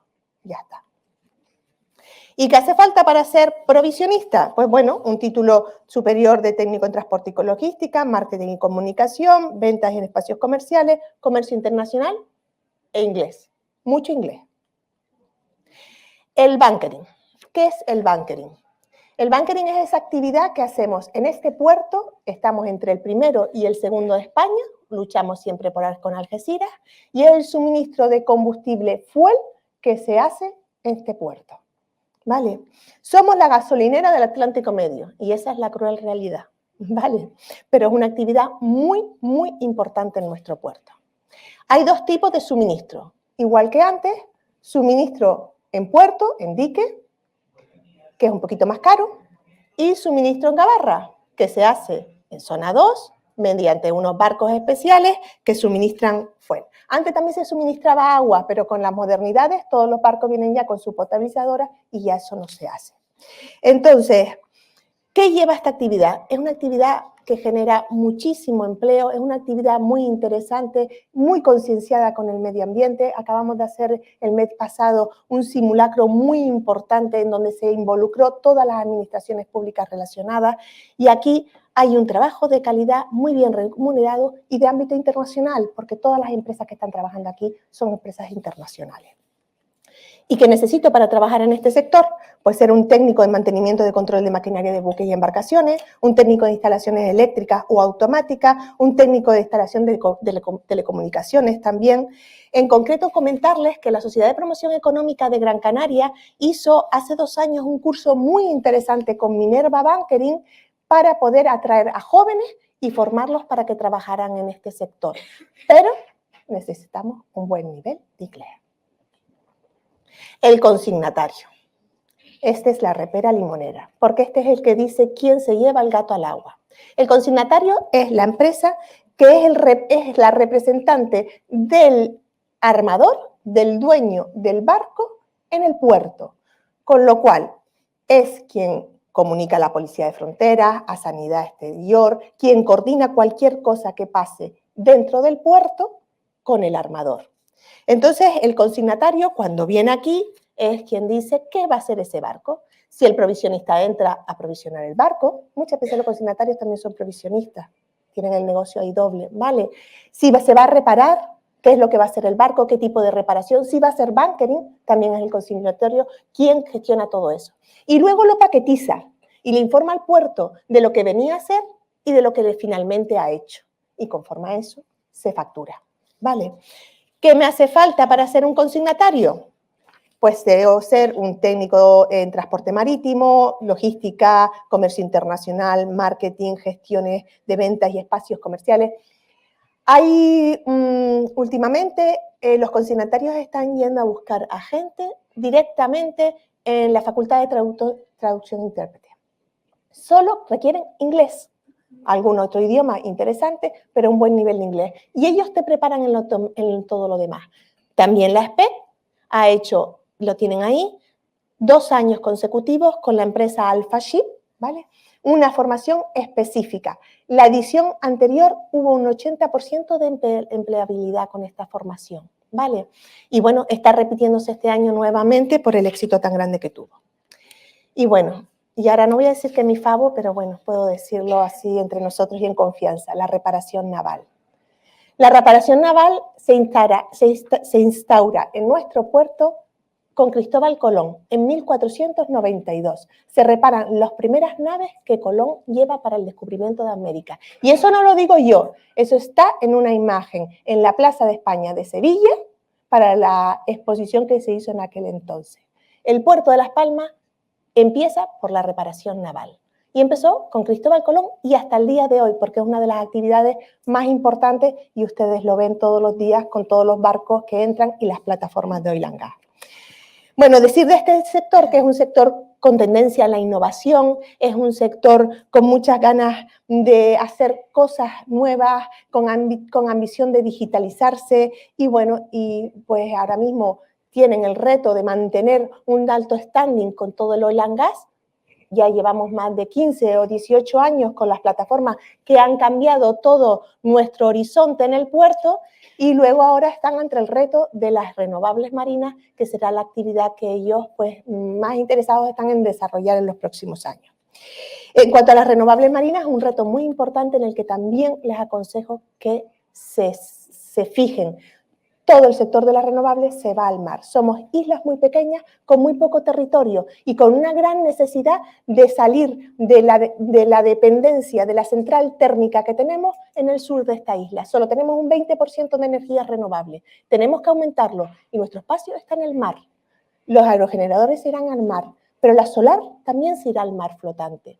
Tendremos mareomotriz, hundemotriz y ahí hay un mundo muy importante que descubrir y unas oportunidades muy grandes. Y no me detengo más porque si no, yo ya ahora mismo me matan. Aquí hay caldereros, tuberos, soldadores, todo con una gran necesidad de certificaciones internacionales. Es un sector exquisito y que también necesita inglés, porque ustedes trabajarían dentro de un barco y en una emergencia se tienen que poder comunicar y se comunican en inglés. Las terminales de contenedores, voy un poquito más rápido. Tenemos 3 terminales de contenedores, en La Luz, que la gestiona el Grupo Boluda, OPSA, que la gestiona MSC, que yo creo que es la más visible desde la ciudad, y luego la terminal de Gesport. Bueno, como les decía, el 90% de la mercancía entra por esas terminales. Tenemos 2 tipos de contenedores en tránsito que entran, se quedan y ya luego salen a otros puertos y luego esos contenedores que vienen a quedarse a Canarias y se distribuyen entre nuestras islas. Pues bueno, estas son las titulaciones que podrían tener para poder trabajar en esto, transporte y logística, mucha prevención en riesgos laborales, ingeniero civil, ingenieros industriales. Y luego tenemos una que estoy segura que todos habrán oído hablar, la estiva. Aquí hay dos cosas que me gustaría distinguir. Una cosa es la estiva, porque tenemos empresas estivadoras, son las que se encargan de hacer la carga y la descarga del barco con la máxima seguridad, optimizando el espacio. Y otro es el famoso estibador, que trabaja para la estiva, pero va en otro nivel. ¿De acuerdo? Todos los conocemos, todos hemos sufrido bloqueos portuarios por su poder y su capacidad. Y supongo que todos querrán saber qué hace falta para ser estibador. Para ser estibador hace falta un certificado profesional de operaciones portuarias que solo se imparte en Península y que yo sepa ahora mismo, creo que solo en Gijón. Y luego tenemos los servicios portuarios. Perdón, está la de los estibadores, lo que les acabo de comentar. Y ahora tenemos los servicios portuarios. Estos son unos servicios que impone, por decirlo así, o sea, saca a concurso la autoridad portuaria porque son servicios prácticos que se tienen que ejercer a través de convenios a los que ellos llegan por concurso. Tenemos el servicio del práctico. ¿Quién es el práctico? Los barcos visitan miles y miles de puertos. Cada puerto tiene sus curiosidades y sus necesidades, sus problemáticas. Entonces, cuando un barco entra en puerto, se sube un señor, que es un práctico, a atracar ese barco. El capitán no atraca el barco. Y lo mismo con el desatraque, ¿vale? Entonces, estos señores son capitanes de la Marina Mercante. Tienen que tener acreditados como mínimo 2 años de mando en buques mayores de 1000 toneladas durante la última década, haber superado unas pruebas de selectivas y eliminatorias y haber cumplido un periodo de 6 meses de práctica. Y esto con muchísimo nivel de inglés. Voy rápido, los remolcadores, todos lo hemos visto en Reyes Magos, son los que traen a los 3 Reyes Magos. Y el resto del año ayudan a atracar y a desatracar barcos, ¿de acuerdo? Pues bueno, pues lo mismo. Estos títulos están muy relacionados con el IFP Marítimo Pesquero, ¿vale? Lo tenemos aquí al lado. Tienen mucha relación, los chicos hacen muchas prácticas aquí y serían los técnicos superiores de organización de mantenimiento de maquinarias y buques e embarcaciones y técnicos de mantenimiento y control de maquinarias en buques. Y por último, los amarradores, que aparte de hacer lo que su palabra bien dice, amarrar barcos, se encarga de una cosa muy importante, que es la gestión de la contaminación de las aguas del puerto. No sé si lo vieron en prensa, pero hay una foca dentro del puerto. La calidad del agua del puerto es la calidad del agua de nuestra ciudad. Y eso en nuestro puerto es el primero de todos. Nos bañamos en las alcaravaneras, señores, y esa es agua portuaria. Entonces, las autoridades portuarias se toman muy en serio esas limpiezas. Por eso tenemos unos servicios obligatorios de contención, barreras que limitan cuando se hacen suministro de combustible para la protección en caso de cualquier tipo de vertido. Todas estas cosas las hacen la empresa de amarradores. Y bueno, ya pedí perdón a mis compañeros porque creo que me pasan los 10 minutos, decirles, un campo muy grande de oportunidades. No solo titulaciones universitarias, no solo abogados, no solo economistas, no solo gente de traductor e interpretación, todo un mundo muy grande, ingenieros de todos tipos, analistas de datos. Todas las empresas quieren hoy en día tener sus datos analizados. Pero es que no solo eso, la FP, la formación profesional. Tenemos un mundo increíble de gente que quiera trabajar con sus manos. Una oportunidad muy grande, con un buen nivel de inglés y con ganas de trabajar. Y los sueldos son muy buenos. Es verdad, y ahora lo último que digo, porque siempre me dicen lo mismo, es que el puerto es 24/7, 365. Pero señores, esos son turnos. Los médicos también tienen turnos y las enfermeras también trabajan por turnos. Entonces, aquí no se trabaja más que lo que trabaja un médico o una enfermera, pero sí hay una gran oportunidad de tener un trabajo muy digno. Gracias.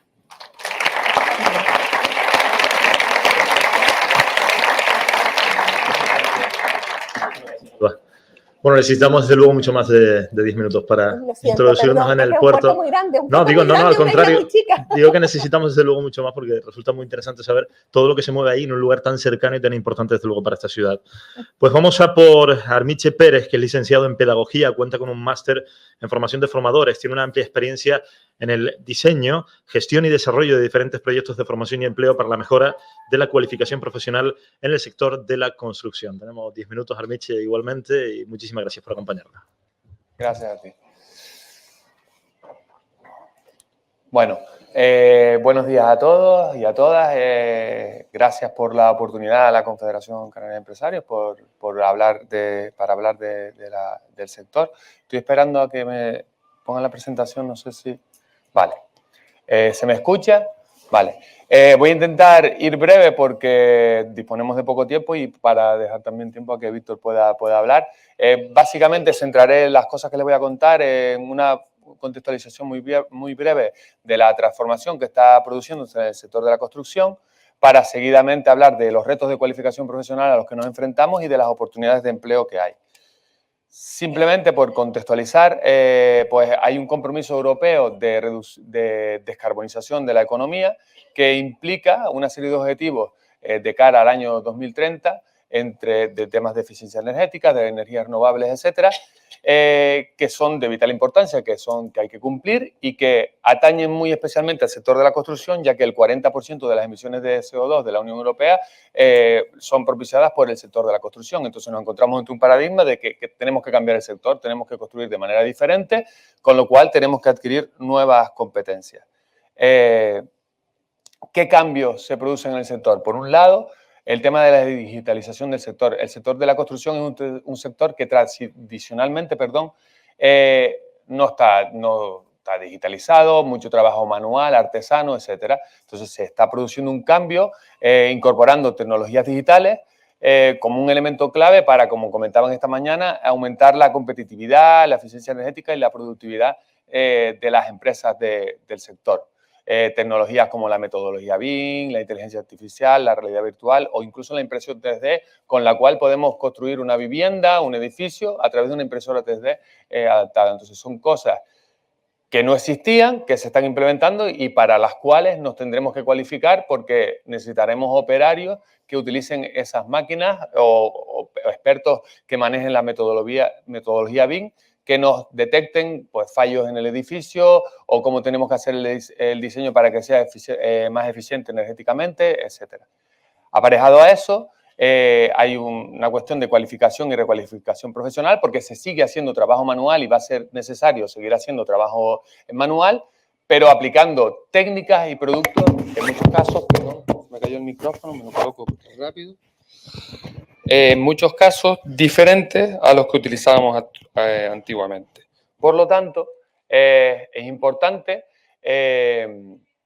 trabajar y capacitar a la gente para trabajar en ello, en la industrialización del sector, en la gestión de residuos, en la reutilización de recursos, etc. Vale. ¿Qué retos de cualificación profesional nos encontramos?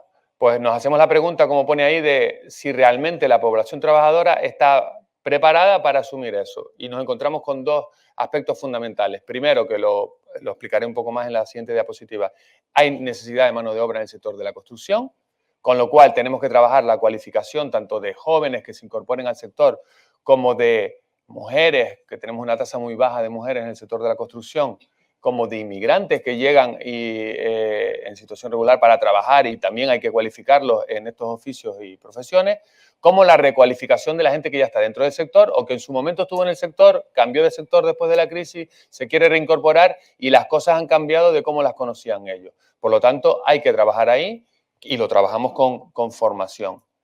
¿Tenemos personas trabajadoras suficientes para acometer este cambio? Pues la realidad es que actualmente no.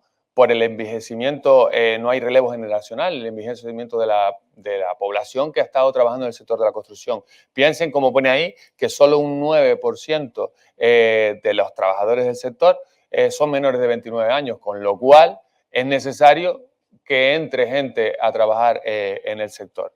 Y solo, como les decía, un 10% de las mujeres, solo hay un porcentaje, perdón, de un 10% de mujeres trabajando en el sector y normalmente en puestos técnicos, directivos y tal, no en puestos de oficio que pueden desempeñar perfectamente porque los trabajos que se hacen, por ejemplo, las cargas están adaptadas, tenemos con el tema de innovación los exoesqueletos que ayudan a mover cargas, etcétera, diferentes maquinarias, con lo cual esa visión de un sector con mucho esfuerzo físico, etcétera, es una visión que hay que ir cambiando. ¿Qué oportunidades de cualificación profesional en el sector hay? Pues tenemos diferentes programas de formación para cualificar y cualificar, desde temas de albañilería, pero aplicando técnicas como puede ser los sistemas de elemento térmico exterior, los temas de fachadas ventiladas, etcétera, para la eficiencia energética, como temas de placa y yeso laminado, como temas de eficiencia energética para la sostenibilidad, la prevención de riesgos laborales, que al ser trabajos diferentes cambia también, o metodología BIM, como decía, industrialización. Industrialización, no sé si muchos seguramente lo habrán visto por Instagram, por TikTok, por redes sociales, como cada vez más nos aparecen vídeos de viviendas prefabricadas que construimos industrialmente en una nave, montamos la estructura, hacemos el cerramiento, la montamos toda y se lleva con un transporte al lugar donde se va a poner. Pues ese proceso de construcción es totalmente diferente a la otra construcción que hacemos y para eso también hay que formar mano de obra. Y aparejado a esto, pues tenemos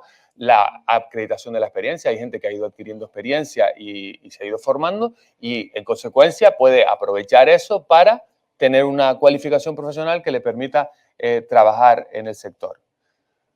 Paralelamente a esto, pues hay temas puntuales para los que podemos trabajar con los MOOC sobre construcción sostenible y si cambiamos las técnicas de trabajo, cambiamos los materiales, también tenemos que cambiar los recursos formativos para cualificar a esas personas. Entonces, pues se implementa cada vez más, aparte de los temas de metodología BIM, los temas de las apps formativas, la realidad virtual y realidad aumentada para ser capaz de, en unos primeros pasos y con mayores medidas de seguridad, aprender a manejar una máquina que nunca me había planteado que pudiera manejar esa máquina, la empiezo a utilizar y después ya utilizo la máquina realmente, ya reducimos los riesgos, etcétera.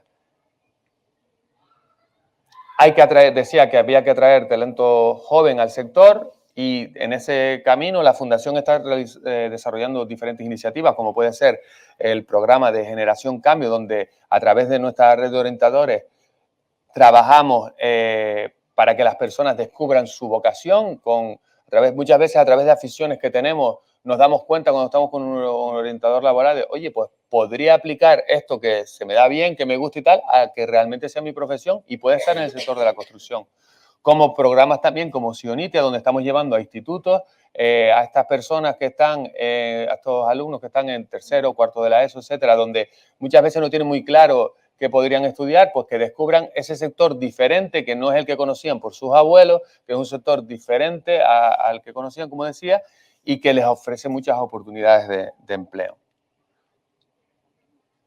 Las ocupaciones más contratadas para conseguir estos retos del sector, como ven ahí con datos del CEPE, son albañilería, peón de la construcción de edificios, etcétera. Pero esas ocupaciones muchas veces lo que nos encontramos, como vemos en las ofertas que solemos manejar en nuestra agencia de empleo, es que cuando una empresa me solicita un albañil, ya no me solicita un albañil y ya está. Me solicita un albañil que conozca, que haya trabajado con este tipo de productos, que conozca estas determinadas técnicas o que tenga formación en trabajos verticales o que son técnicas específicas, son conocimientos específicos aparejados al oficio en sí que conocemos tradicionalmente y que está en el catálogo de las ocupaciones que necesitan, como decía antes, esa cualificación para dar respuesta. Cada vez nos llegan más ofertas de empleo de las empresas del sector.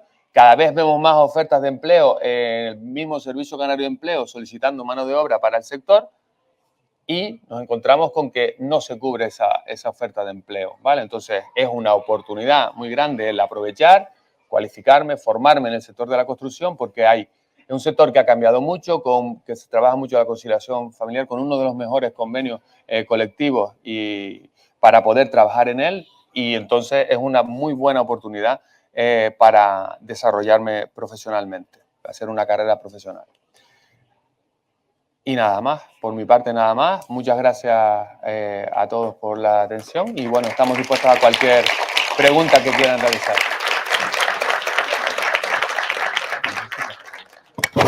Muchísimas gracias, Víctor. Recordarles, bueno, si les surge alguna duda, ya después ya pasamos el micrófono y al final planteamos las preguntas. Gracias, Armiche. Ahora sí. Víctor Rubio es director de Marketing y Comunicación de FEMEPA. Ha sido director de Formación y Empleo de la Federación del Metal desde el 2001 hasta el 2021, gestionando la formación de trabajadores ocupados y desempleados del sector, así como los proyectos de orientación profesional para el empleo y la agencia de colocación de FEMEPA. cogerente de formación subvencionada de Fundación FEMEPA durante 13 años. Desde hace casi 10 años participa como representante de la Confederación Canaria de Empresarios en los consejos sociales de los Centros Integrados de Formación Profesional para el Empleo de San Cristóbal, Cruz de Piedra y Felo Monzón. Durante 2 años participó de la Red de Empleabilidad Canaria en las oficinas de empleo de Maspalomas, Galdar, Telde y Las Palmas de Gran Canaria, gestionadas por el Servicio Canario de Empleo, y desde hace 5 años es miembro del Consejo Asesor de Inserta Fundación 11 para Canarias. Con nosotros, Víctor Rubio. Adelante, Víctor. Muchas gracias. Ante todo, agradecer a la Confederación Canaria de Empresarios nuestra participación, a las personas desempleadas, orientadores, prospectores de empleo y los que también nos siguen de forma online. Bueno, FEMEPA es una federación de asociaciones empresariales. Hay 33 asociaciones empresariales que representan a más de 1.500 empresas y más de 20.000 trabajadores en la provincia de Las Palmas. Representa el sector industrial, un sector que necesita mano de obra cualificada en todas sus áreas y sus ámbitos de actuación. Vamos a partir de un contexto, ¿no?, actual en nuestro mercado laboral. Actualmente hay 164.000 desempleados en Canarias. Estamos en un 14% de la tasa de desempleo, una de las mejores tasas de los últimos años. Pero aún así nos estamos encontrando con la parte más rígida, más dura, ¿no? O sea, esas personas desempleadas jóvenes con unos estudios muy básicos a las que tenemos dificultad para enlazar esa oferta con la demanda. Bueno, nosotros llevamos trabajando en el ámbito del empleo, ya no solamente por las necesidades de nuestro sector empresarial al que representamos, que ahora les detallaré rápidamente, porque son 33, no me va a dar tiempo de hablar de todos ellos y de los más importantes. A través de nuestra agencia de colocación tenemos un catalizador permanente y un barómetro para conocer en qué situación se encuentran los sectores que nosotros representamos. Actualmente tenemos casi 200 ofertas no atendidas de profesiones de oficio. Y esa es una realidad que afecta directamente a la competitividad de nuestras empresas. Por poner un ejemplo, uno de los sectores más representativos dentro de FEMEPA es el sector de la automoción. Es un referente en nuestra economía, tantos coches se venden, tanto antiguos el parque móvil, tan bien o tan mal va nuestra economía. Pues Canarias tiene la tasa de vehículos más alta del territorio nacional, en concreto Santa Cruz de Tenerife primero con 850 vehículos por cada 1.000 habitantes, Las Palmas de Gran Canaria 834. ¿Qué supone esto? Pues que en el sector de la reparación del automóvil, pues a día de hoy en Canarias hace falta 2.000 mecánicos. Es que no hay mecánicos en el mercado laboral. Me estaba diciendo Carmen que había 80 ofertas no atendidas de mecánicos a día de hoy. O sea, ¿y esto en qué se traduce? Pues que se les rompe a ustedes el coche y van a pedir hora y le dan hora para dentro de 3 meses para hacer una reparación. Esto afecta a la movilidad, es un eje estratégico en nuestra economía y esto es un drama que debemos resolver entre todos. Por eso, desde FEMEPA, pues hacen cursos de formación a través de la Consejería de Empleo, con formación de certificados de profesionalidad, pero no es suficiente. Por eso es el motivo por lo que nosotros también participamos de forma activa en los centros integrados de formación profesional, sobre todo en aquellos que tienen una actividad que están relacionados con nuestro sector. ¿Qué sucede si nosotros no somos capaces de dar respuesta a esta realidad? Pues merma la capacidad competitiva de nuestras empresas. Muchas de ellas se ven obligadas a cerrar. Y fíjense lo que les digo, no hay relevo generacional y muchos de ellos no encuentran alumnos, personas con competencia técnica para poder atender con calidad los servicios de reparación. Estoy poniendo este ejemplo de automoción por poner uno de ellos, son 33 asociaciones y todas están igual de afectadas. Pérdida de competitividad, cierre de empresas. ¿Y qué tenemos que hacer? Pues intentar de alguna forma persuadir a nuestros jóvenes, a nuestras personas desempleadas, por eso están los orientadores laborales, que tienen que conocer perfectamente dónde se está produciendo el empleo y conocer el tamaño de la demanda. Fíjense qué importante es el tamaño de la demanda, porque a lo mejor de un sector muy atomizado pues, no sé, en el sector de la reparación náutica que necesiten, pues, instalador de energía eólica aislada, pues igual necesitan 2 o 3, ¿vale? Y para eso no vamos a montar un ciclo formativo para aportar 15 alumnos al año para un tamaño de la demanda tan pequeña. Entonces, para hacer políticas de empleo activas y con resultados tangibles en nuestro mercado laboral, deberíamos atender mejor el tema del tamaño de demanda. Sé que por aquí hay presentes algunos prospectores de empleo que han estado haciendo un trabajo muy importante en el sector industrial, porque tenemos que apostar por esa necesaria diversificación de nuestra economía de una forma real. Y bueno, yo creo que ahora con la incorporación de la FP Dual se va a dar un salto cualitativo hacia adelante en este sentido. Les pongo un ejemplo. Ayer mismo participé en el Consejo Social del CIFCUT de Piedra y fíjense qué contrasentido. En el informe final del ciclo superior de automoción, la tasa de inserción de los alumnos al finalizar el curso, estoy hablando de automoción, reparación de vehículos, es del 20%. El 80% no están insertados laboralmente. Hay un gap ahí que está fallando. ¿Qué es lo que sucede? ¿Por qué no están siendo contratados habiendo una demanda tan importante en el sector de la reparación del automóvil? ¿Vale? Pues yo creo que ese gap lo va a cubrir ahora la FP Dual con la participación de los alumnos de forma efectiva en las empresas desde el minuto 1 en la reparación del automóvil. Simplemente es por dar una pincelada un poco distinta a lo que han dado mis compañeros, pero yo creo que como interlocutores del sector empresarial y del empleo, pues nosotros tenemos que tener esa visión, ¿no?, de poder dar respuesta a la demanda real de nuestros mercados, conociendo realmente qué es lo que sucede y persuadiendo a nuestros jóvenes para encauzarlos hacia esa mano de obra cualificada. Otro de los sectores importantes que nosotros representamos es el sector de las instalaciones eléctricas, de las telecomunicaciones. O sea, nos piden los electricistas de 15 en 15, de 20 en 20 en la agencia de colocación. Reparaciones en las plantas hoteleras. Las empresas que no pueden atender esas reparaciones pierden esos contratos. Y hay muchas veces que tienen tanto, o sea, son micropymes. En Canarias, tengan en cuenta que el 97%, casi el 98%, son micropymes, empresas de unos 5, unos 10 trabajadores y que no tienen el suficiente músculo financiero para poder soportar, pues, el coste salarial de toda una plantilla si no son ágiles a la hora de resolver estas demandas, ¿no? Entonces, nosotros somos sufridores en primera persona porque nuestra agencia de colocación es el 112 del sector laboral y estamos en un código rojo en el que nosotros hacemos un gran esfuerzo, llevamos más de 20 años también participando con proyectos de orientación profesional para el empleo en la provincia de Las Palmas, con grandes asignaciones, persuadiendo pues, a 20.000, 30.000 desempleados al año para orientarlos y canalizarlos hacia los sectores donde se está produciendo el empleo. Hablo de sectores de oficios industriales, oficios tradicionales. Y luego están los sectores emergentes.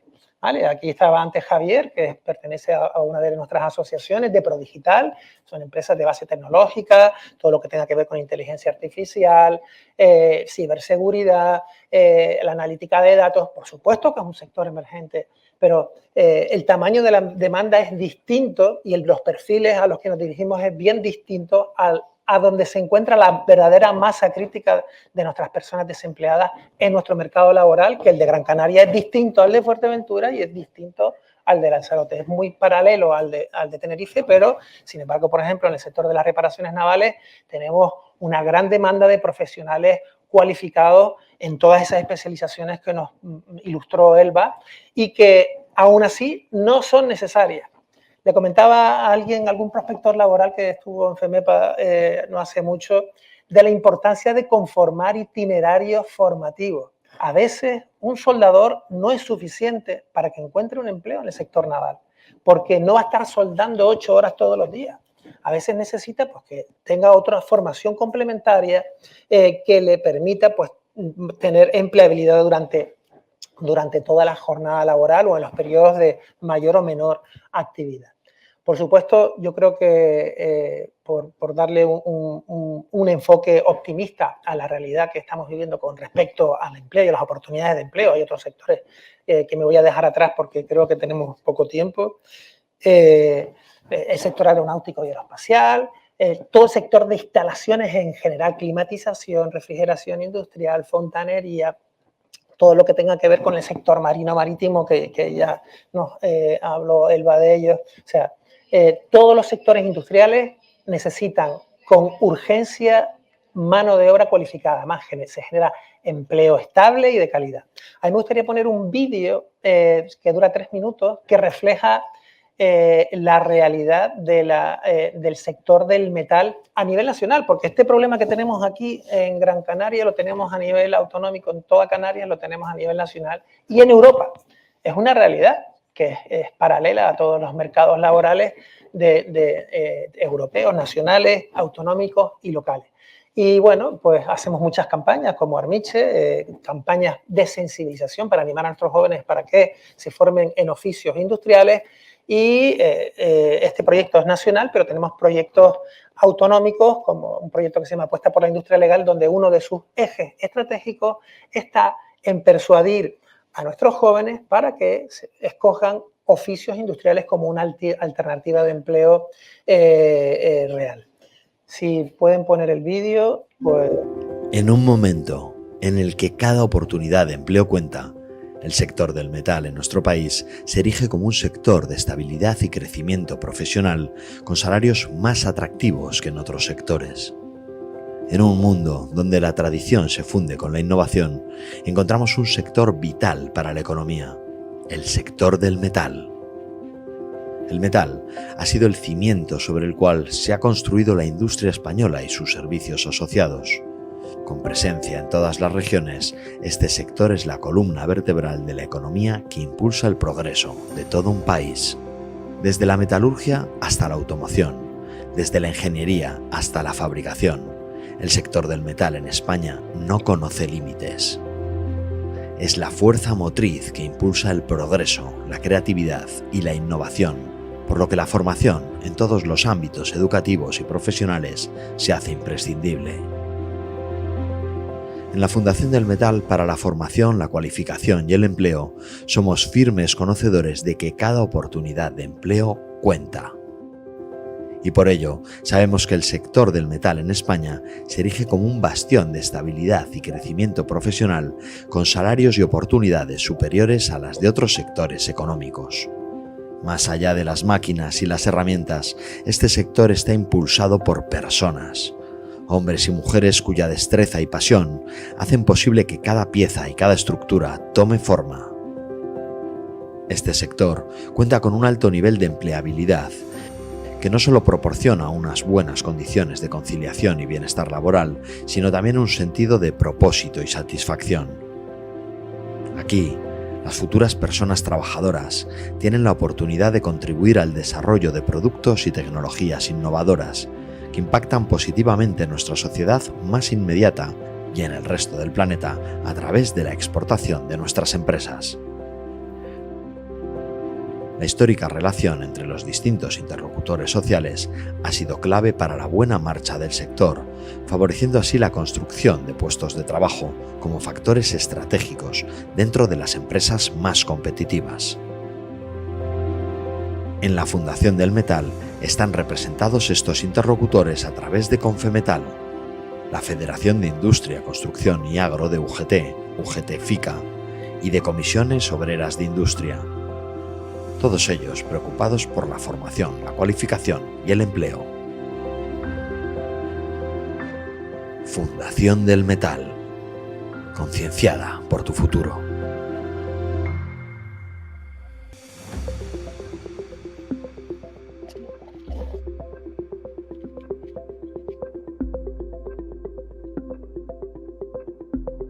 Muy bien. Yo creo que este vídeo resume un poco pues, lo que he dicho, pero de una forma mejor ilustrada, por supuesto. Y poco más. O sea, el metal tiene unas enormes oportunidades de empleo de forma inmediata. O sea, es una apuesta segura. Y bueno, me dirijo sobre todo a aquellas personas que no han decidido, no saben qué caminos coger, y sobre todo a aquellos orientadores que desconocían qué oportunidades de empleo ofrece los sectores que hoy representamos aquí. Muchas gracias.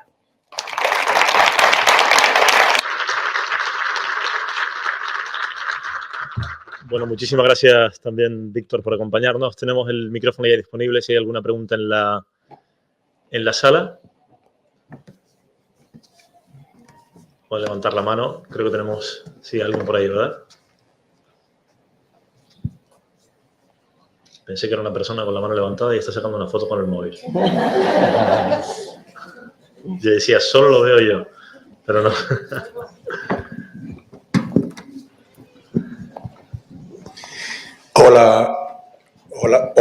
Buenos días. Una pregunta específica, ¿no? Se habla de los jóvenes, por supuesto, pero ¿qué puede hacer una persona mayor de 60 años en España?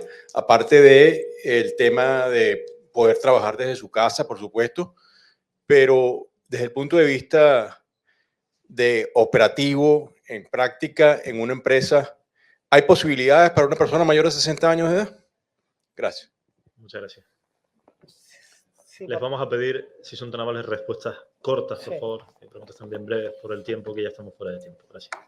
Por supuesto que sí. O sea, hay certificados de profesionalidad que vienen vinculados un carnet de profesional habilitado que te permite ser autónomo independiente desde el minuto 1. Hablamos, por ejemplo, de los certificados para la obtención del carnet de electricista, que es en un año, o, por ejemplo, para el de gestión de plagas, que se puede establecer también de forma autónoma, el carnet, por ejemplo, para climatizador o frigorista.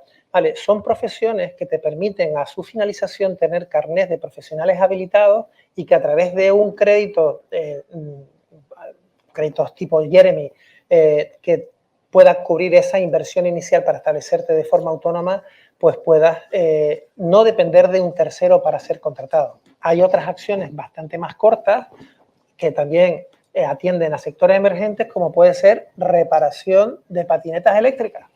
En 60 horas te damos un curso de reparación de patinetas eléctricas y te especializas en reparar algo en concreto con alta especialización y que también te puedes establecer de forma autónoma. Hay muchas fórmulas y de hecho nosotros atendemos esa realidad a través de nuestra agencia de colocación y bueno, de hecho tenemos convenios de colaboración con los 3 ejércitos para atender a aquellas personas que finalizan su periodo militar a los 45 años para volverlos a incorporar al mercado laboral a través de este tipo de acciones formativas que hay un amplio repertorio para poder tener esa posibilidad, sin depender de la contratación de un tercero. No sé si te habré respondido bien.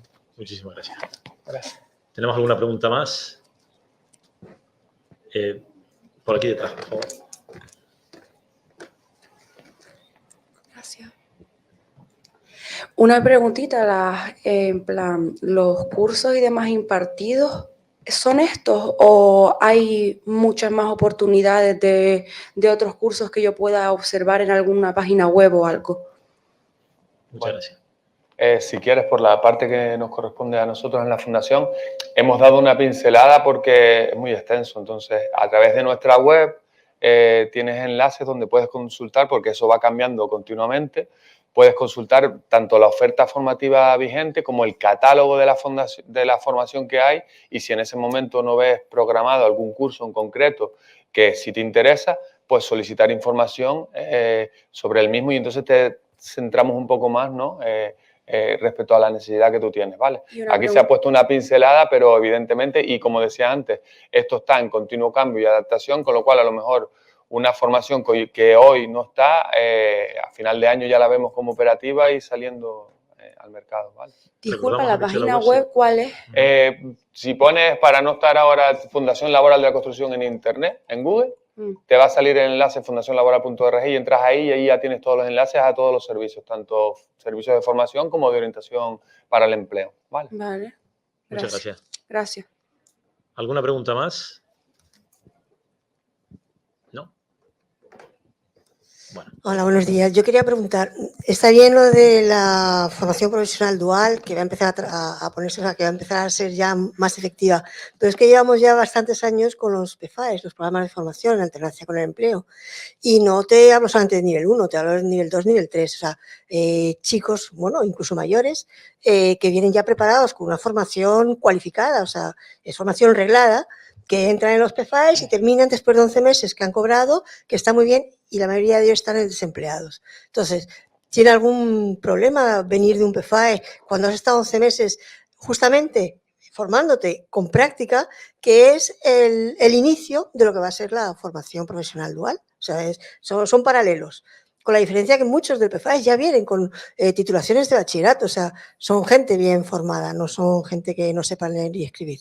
O sea, son gente formada y la FP no les dan oportunidades al PFAES, pero sí ahora con la dual, ya desde primero vas a empezar a hacer prácticas. A eso me refiero. La pregunta, ¿la han entendido?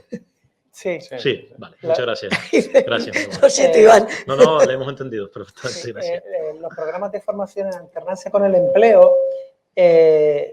tanto los de jóvenes o de mayores de 45 años, ahora las prácticas se realizan desde el ámbito social, ¿vale?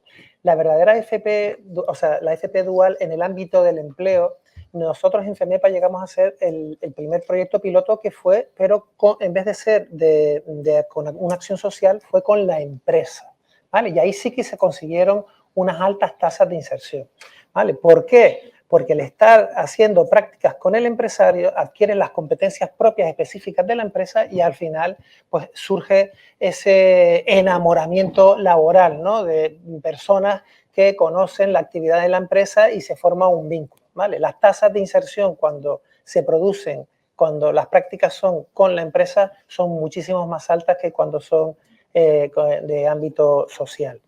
Entonces, bueno, creo que hay un proyecto que está gestándose en este momento. Van a haber proyectos de PFAES, por supuesto, pero hay otros proyectos que es un estilo parecido a como si fuera una FP dual, pero en el ámbito del empleo, donde de forma simultánea se realiza tanto la formación en los centros de formación como en los centros de trabajo para que se produzca ese vínculo.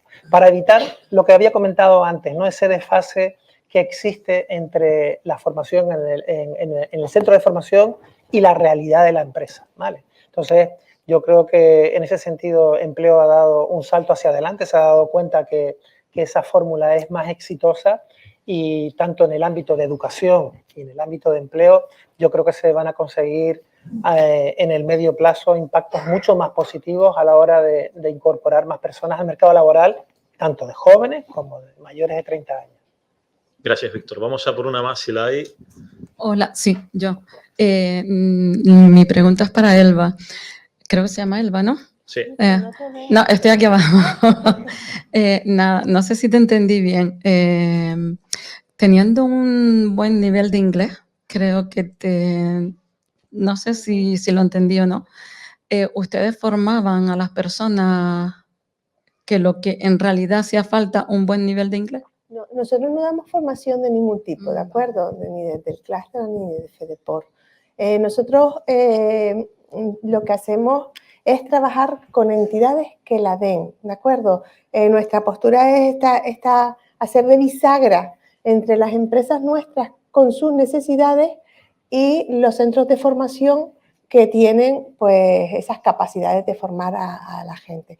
Pero nosotros lo que hacemos, tenemos una FP dual en el sector de reparación naval con el marítimo pesquero que ya lleva 5 años en marcha y nuestra figura es esa comunicación necesaria para que las cosas funcionen, porque aquí cada uno habla un lenguaje diferente y no es inglés precisamente, entre el centro de formación y la empresa, ¿vale?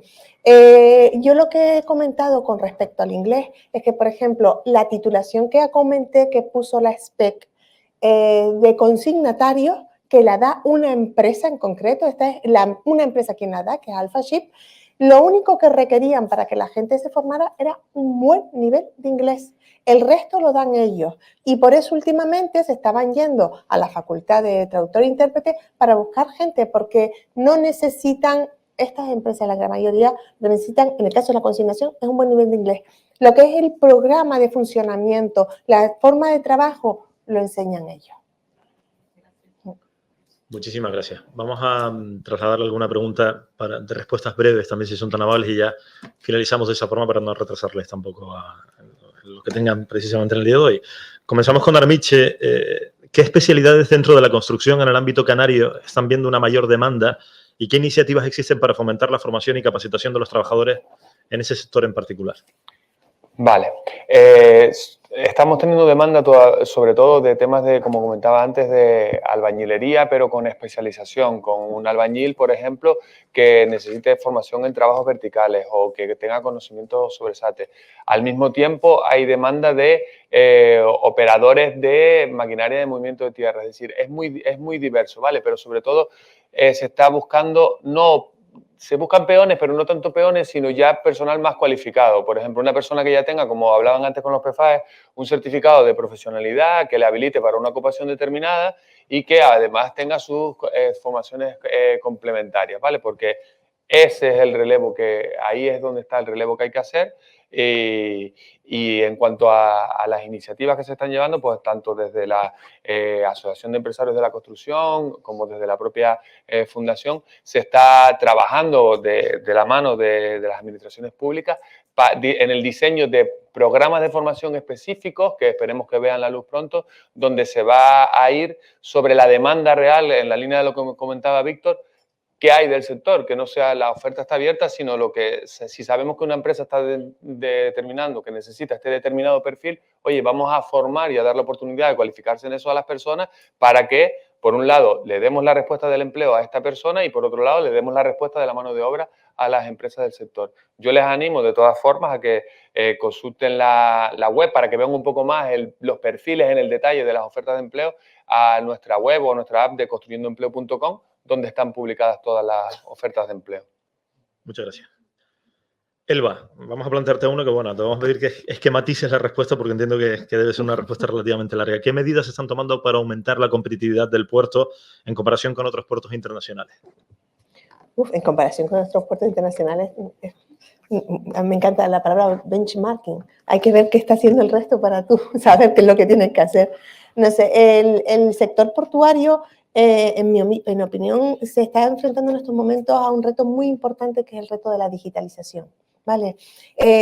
Pero cuando empecemos en digitalización no podemos pensar en lo que es la autoridad portuaria, lo que es el entorno, el espacio portuario, que se digitalizará de la manera que la autoridad portuaria considere. Estamos hablando de la digitalización de las empresas per se, porque, y pongo el ejemplo otra vez del sector de la reparación naval, los astilleros, que son los motores de la actividad de reparación naval, se digitalizan y de poco sirve si las 80 o 100 empresas de la industria auxiliar que están en torno a ellos no llevan ese ritmo de digitalización. Entonces, si yo me digitalizo y ahora la factura la quiero vía correo electrónico, vía electrónica, y la empresa quiere ir con el albarán a la puerta del astillero a que le ponga un sello, no hay comunicación digital.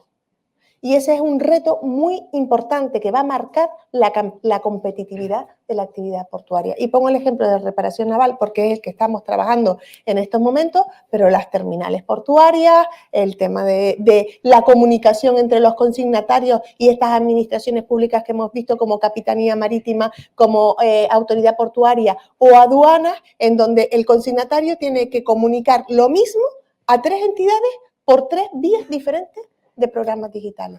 Entonces, yo creo que el mayor reto que es, en el que se encuentra ahora mismo es la digitalización de los procesos. Pues vamos con Víctor. Por último, ¿qué tecnologías emergentes están siendo adoptadas por el sector del metal en Canarias y cómo afectan directamente al empleo?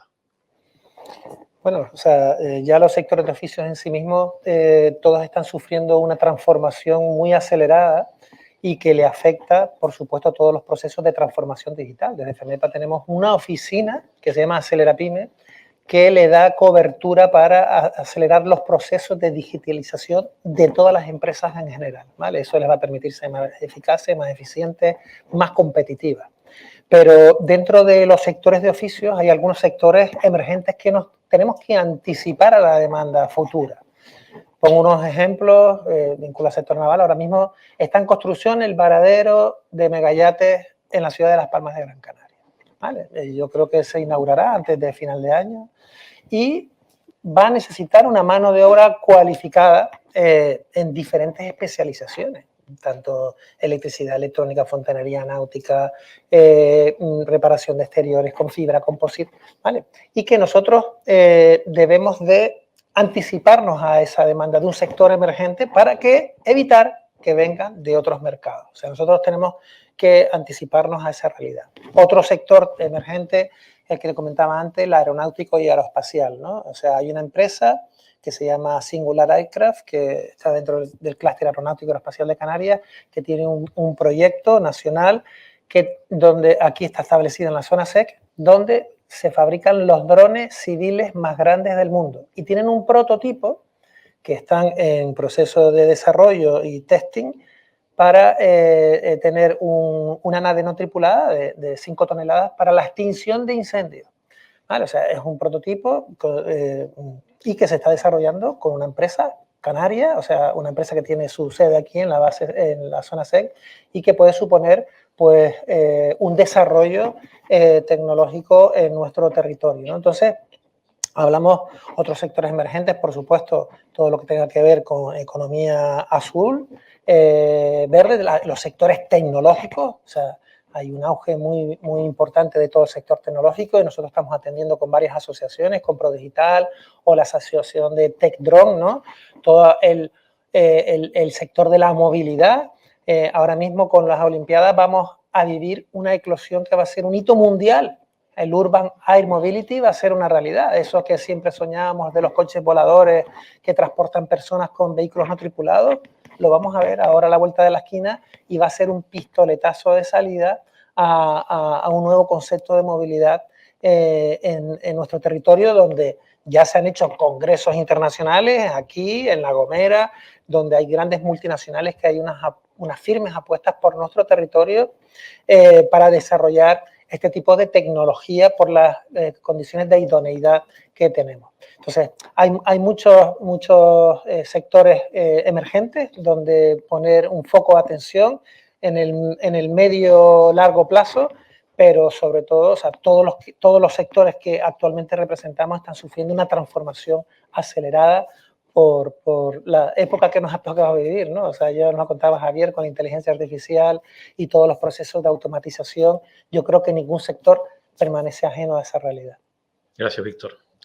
Pues Elba Bueno, Armiche Pérez, Víctor Rubio, muchísimas gracias a los tres también por acompañarnos en esta última mesa redonda. De esa forma llegamos al final. En nombre de la Confederación Canaria de Empresarios, pues muchísimas gracias a todos. Esperamos, evidentemente, que el objetivo de esta jornada se haya cumplido para todos y nos vemos en una próxima ocasión. Que tengan un buen día. Gracias.